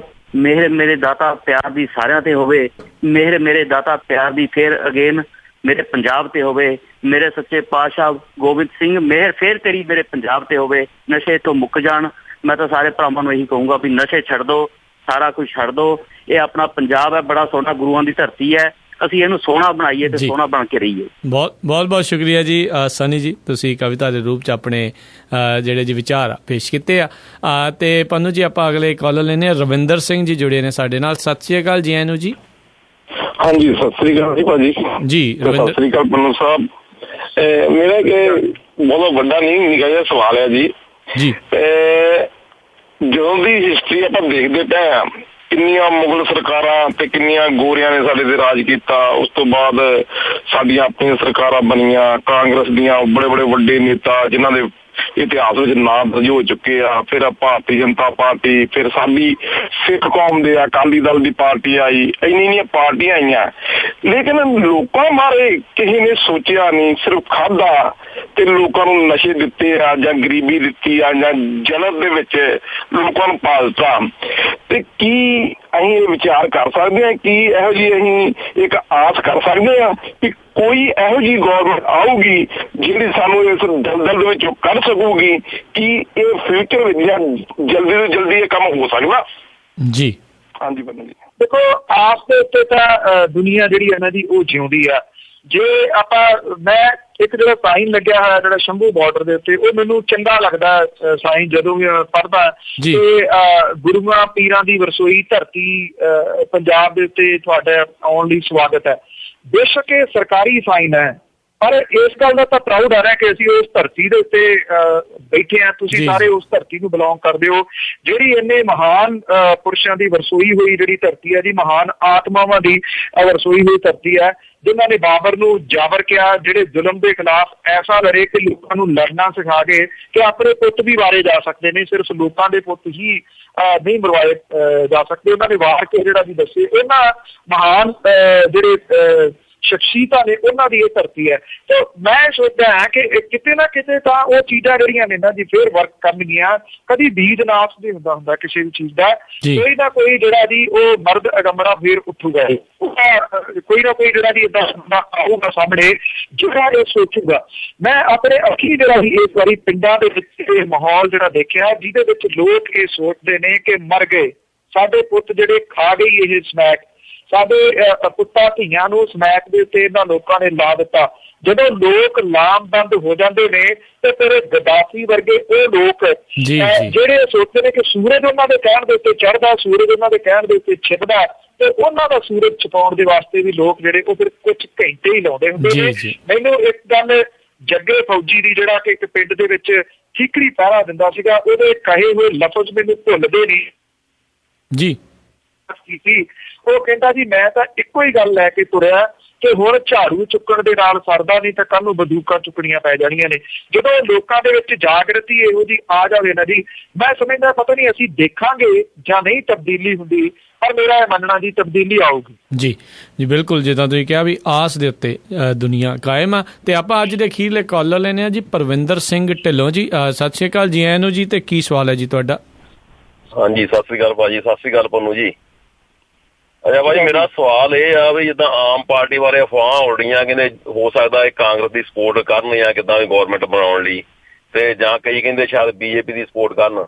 ਤੇ ਮੈਂ ਇਹ ਪੁੱਛਣਾ ਚਾਹੁੰਦਾ ਵੀ ਜੇ ਮੰਨ ਲਓ ਏਦਾਂ ਹੀ ਸਪੋਰਟ ਕਰਦੇ ਆ ਕਿਸੇ ਪਾਰਟੀ ਦੀ, ਤੇ ਇਹਨਾਂ ਦੀ ਬੈਂਕ ਆਪਣੇ ਵੋਟ ਬੈਂਕ ਨੂੰ ਕੋਈ ਘਾਟਾ ਪੈ ਸਕਦਾ ਜਾਂ ਨੈਕਸਟ ਇਲੈਕਸ਼ਨ ਦੇ ਵਿੱਚ ਜਾਂ ਕੋਈ ਵਿਧਾਨ ਸਭਾ ਦੀ ਇਲੈਕਸ਼ਨ ਵਿੱਚ ਕੋਈ ਫਰਕ ਪਊਗਾ ਜੇ ਆਪਣੇ ਇਸ ਤਰ੍ਹਾਂ ਕਰ ਲੈਂਦੇ ਆ? ਜੀ ਥੈਂਕ ਯੂ ਜੀ। ਬਿਲਕੁਲ ਪਊਗਾ ਜੀ। ਮੈਂ ਸਮਝਦਾ ਕਿ ਜਿਹੜੀ ਸੋਚ ਨੂੰ ਲੈ ਕੇ ਇਹ ਪਾਰਟੀ ਦਾ ਉਭਾਰ ਹੋਇਆ ਇੱਕਦਮ ਹੈ, ਲੋਕਾਂ ਦਾ ਵਿਸ਼ਵਾਸ ਇਹਦੇ ਤੋਂ ਮੁਕੰਮਲ ਰੂਪ ਦੇ ਵਿੱਚ ਉੱਠ ਜਾਊਗਾ। ਜੇ ਇਹਨੇ ਪਾਰਟੀ ਨੇ ਹਮੇਸ਼ਾ ਜਿਹੜੀ ਆ ਉਹ ਕਾਂਗਰਸ ਦੀ ਬੀਜੇਪੀ ਦੀ ਜਿਹੜੀ ਬੀਜੇਪੀ ਤੋਂ ਭੁੱਲੀ ਜਾਓ, ਕਾਂਗਰਸ ਦੀ ਜੇ ਇਹਨੇ ਕਰ ਦਿੱਤੀ, ਇੱਕ ਗੱਲ ਜਿਹੜੀ ਪ੍ਰਚਾਰੀ ਗਈ ਹੈ ਨਾ ਉਹ ਇਹ ਕਿ ਇਹਨੇ ਕਾਂਗਰਸ ਦੀ ਮਦਦ ਲਈ ਸੀਗੀ ਦਿੱਲੀ ਦੇ ਵਿੱਚ। ਇਹਨੇ ਕਾਂਗਰਸ ਦੀ ਮਦਦ ਦਿੱਲੀ ਦੇ ਵਿੱਚ ਨਹੀਂ ਸੀ ਲਈ ਜੀ, ਕਾਂਗਰਸ ਲਿਖ ਕੇ ਦੇ ਕੇ ਆਈ ਸੀਗੀ ਕਿ ਅਸੀਂ ਜਿਹੜੀ ਉਹਦੀ ਮਦਦ ਕਰ ਰਹੇ ਹਾਂ, ਤੇ ਫਿਰ ਲੋਕਾਂ ਤੋਂ ਫਤਵਾ ਉਹਦੇ ਵਿੱਚ ਲਿਆ ਸੀਗਾ। ਮੈਨੂੰ ਨਹੀਂ ਲੱਗਦਾ ਕਿ ਕਾਂਗਰਸ ਦੀ ਮਦਦ ਕਰੂਗੀ ਇਹ ਪਾਰਟੀ ਜੋੜ ਤੋੜ ਦੇ ਵਿੱਚ ਜਿਹੜੇ ਪਊਗੀ। ਜੇ ਜੋੜ ਤੋੜ ਦੇ ਚੱਕਰਾਂ 'ਚ ਪਊਗੀ ਤਾਂ ਫਿਰ ਇੱਕ ਗੱਲ ਹੈ ਜੀ, ਇਹ ਟੁੱਟ ਪੁੱਟ ਹੀ ਜਾਣਾ ਜੀ ਫਿਰ ਸਾਰਾ ਕੁਛ। ਫਿਰ ਬਹੁਤੀ ਦੇਰ ਸ਼ਾਇਦ ਚੱਲਣਾ ਨਹੀਂ। ਲੋਕਾਂ ਨੇ ਅਥਾਹ ਵਿਸ਼ਵਾਸ ਜਿਹੜਾ ਨਾ ਜੀ ਇਹਦੇ ਉੱਤੇ ਕੀਤਾ, ਇੱਕੋ ਚੀਜ਼ ਕਰਕੇ ਕੀਤਾ ਕਿ ਇਹਨੇ ਕਿਤੇ ਵੀ ਚੋਣਾਂ ਦੇ ਮਾਮਲੇ 'ਚ ਗੱਠਜੋੜ ਨਹੀਂ ਕੀਤਾ ਕਿਸੇ ਵੀ ਸਿਆਸੀ ਪਾਰਟੀ ਦੇ ਨਾਲ, ਕਿਸੇ ਵੱਡੀ ਪਾਰਟੀ ਨਾਲ, ਕਿਸੇ ਰੀਜਨਲ ਪਾਰਟੀ ਦੇ ਨਾਲ। ਸੂਬੇ ਦੇ ਵਿੱਚ ਕਿਸੇ ਜਗ੍ਹਾ ਕੋਈ ਗੱਠਜੋੜ ਨਹੀਂ ਕੀਤਾ ਜੀ। ਬਿਲਕੁਲ। ਸੋ ਬਿਲਕੁਲ ਜੀ, ਅਰਸ਼ੋਂ ਫਿਰ ਫਰਜ਼ ਤੇ ਲਾਉਣ ਲੱਗਿਆ ਜਿਹੜਾ ਬਹੁਤਾ ਸਮਾਂ ਆ ਉਹ ਨਹੀਂ ਲੱਗਣਾ। ਤੇ ਆਪਾਂ ਜਿਹੜਾ ਜੀ ਪ੍ਰੋਗਰਾਮ ਦੀ ਸਮਾਪਤੀ ਵੱਲ ਵੱਧ ਰਹੇ ਹਾਂ, ਤੇ ਜਾਣ ਤੋਂ ਪਹਿਲਾਂ ਬਲਤੇਜ ਪੰਨੂ ਜੀ ਅੱਜਨਾਮਾ ਕਿ ਮਹਾਭਾਰਤ ਜਿਹੜਾ ਜਾਪਦਾ ਫੇਰ ਆਖਰੀ ਦੌਰ ਬੇਲੀ ਜੀ, ਮਹਾਭਾਰਤ ਜਿਹੜਾ ਜਾਪਦਾ ਫੇਰ ਭਖਿਆ, ਚੱਲਦਾ ਪਿਆ ਹੁਣ ਆਖਰੀ ਦੌਰ ਬੇਲੀ, ਸੱਤਾਂ ਗੇੜਾਂ ਦਾ ਸਫ਼ਰ ਸਭ ਭੁਗਤ ਚੁੱਕੇ, ਲੰਘੇ ਦਿੱਲੀ ਮਦਰਾਸ ਬੈਂਗਲੌਰ ਬੇਲੀ। ਖੇਡ ਭਾਵ ਬਾਕੀ ਜਿਹਦੇ ਖਾਤਰ ਦੇ ਭਟਕਦੇ ਭੌਰ ਬੇਲੀ, ਇੱਧਰ ਤੱਕਣ ਅਮਰੀਕਾ ਤੇ ਰੂਸ ਚੀਨੀ, ਸਾਨੂੰ ਵਹਿੰਦੇ ਹੁਣ ਪਿੰਡੀ ਲਾਹੌਰ ਬੇਲੀ ਜੀ। ਕੱਟੜ ਪੰਥ ਦੀ ਚੜੀ ਹੈ ਕਾਂਗ ਆਉਂਦੀ, ਪਾਟੇ ਥਾਂ ਥਾਂ ਧਰਮ ਨਿਰਪੱਖ ਬੇਲੀ। ਕੱਟੜ ਪੰਥ ਦੀ ਚੜੀ ਹੈ ਕਾਂਗ ਆਉਂਦੀ, ਪਾਟੇ ਥਾਂ ਥਾਂ ਧਰਮ ਨਿਰਪੱਖ ਬੇਲੀ। ਹੁਣ ਤਾਂ ਲਾਟਰੀ ਵਾਂਗਣ ਹੀ ਚੋਣ ਹੋਈ, ਨਿਕਲੂ ਪਤਾ ਨਹੀਂ ਲੱਖ ਕਿ ਲੱਖ। ਜੀ ਜੀ ਜੀ। ਸੋ ਦੇਖਦੇ ਹਾਂ ਲੱਖ ਕਿ ਕੱਖ। ਸੋ ਬਹੁਤ ਬਹੁਤ ਤੁਹਾਡਾ ਧੰਨਵਾਦ ਬਲਤੇਜ ਪੰਨੂ ਜੀ। ਤੁਹਾਡੇ ਨਾਲ ਜਿਹੜਾ ਜੀ ਅਗਲੇ ਪ੍ਰੋਗਰਾਮ ਦੇ ਵਿੱਚ ਮੁਲਾਕਾਤ ਹੋਵੇਗੀ, ਉਦੋਂ ਤੱਕ ਲਈ ਇਜਾਜ਼ਤ ਮੰਗਦੇ ਹਾਂ। ਸਤਿ ਸ੍ਰੀ ਅਕਾਲ ਜੀ। ਜੀ ਧੰਨਵਾਦ, ਸਤਿ ਸ੍ਰੀ ਅਕਾਲ।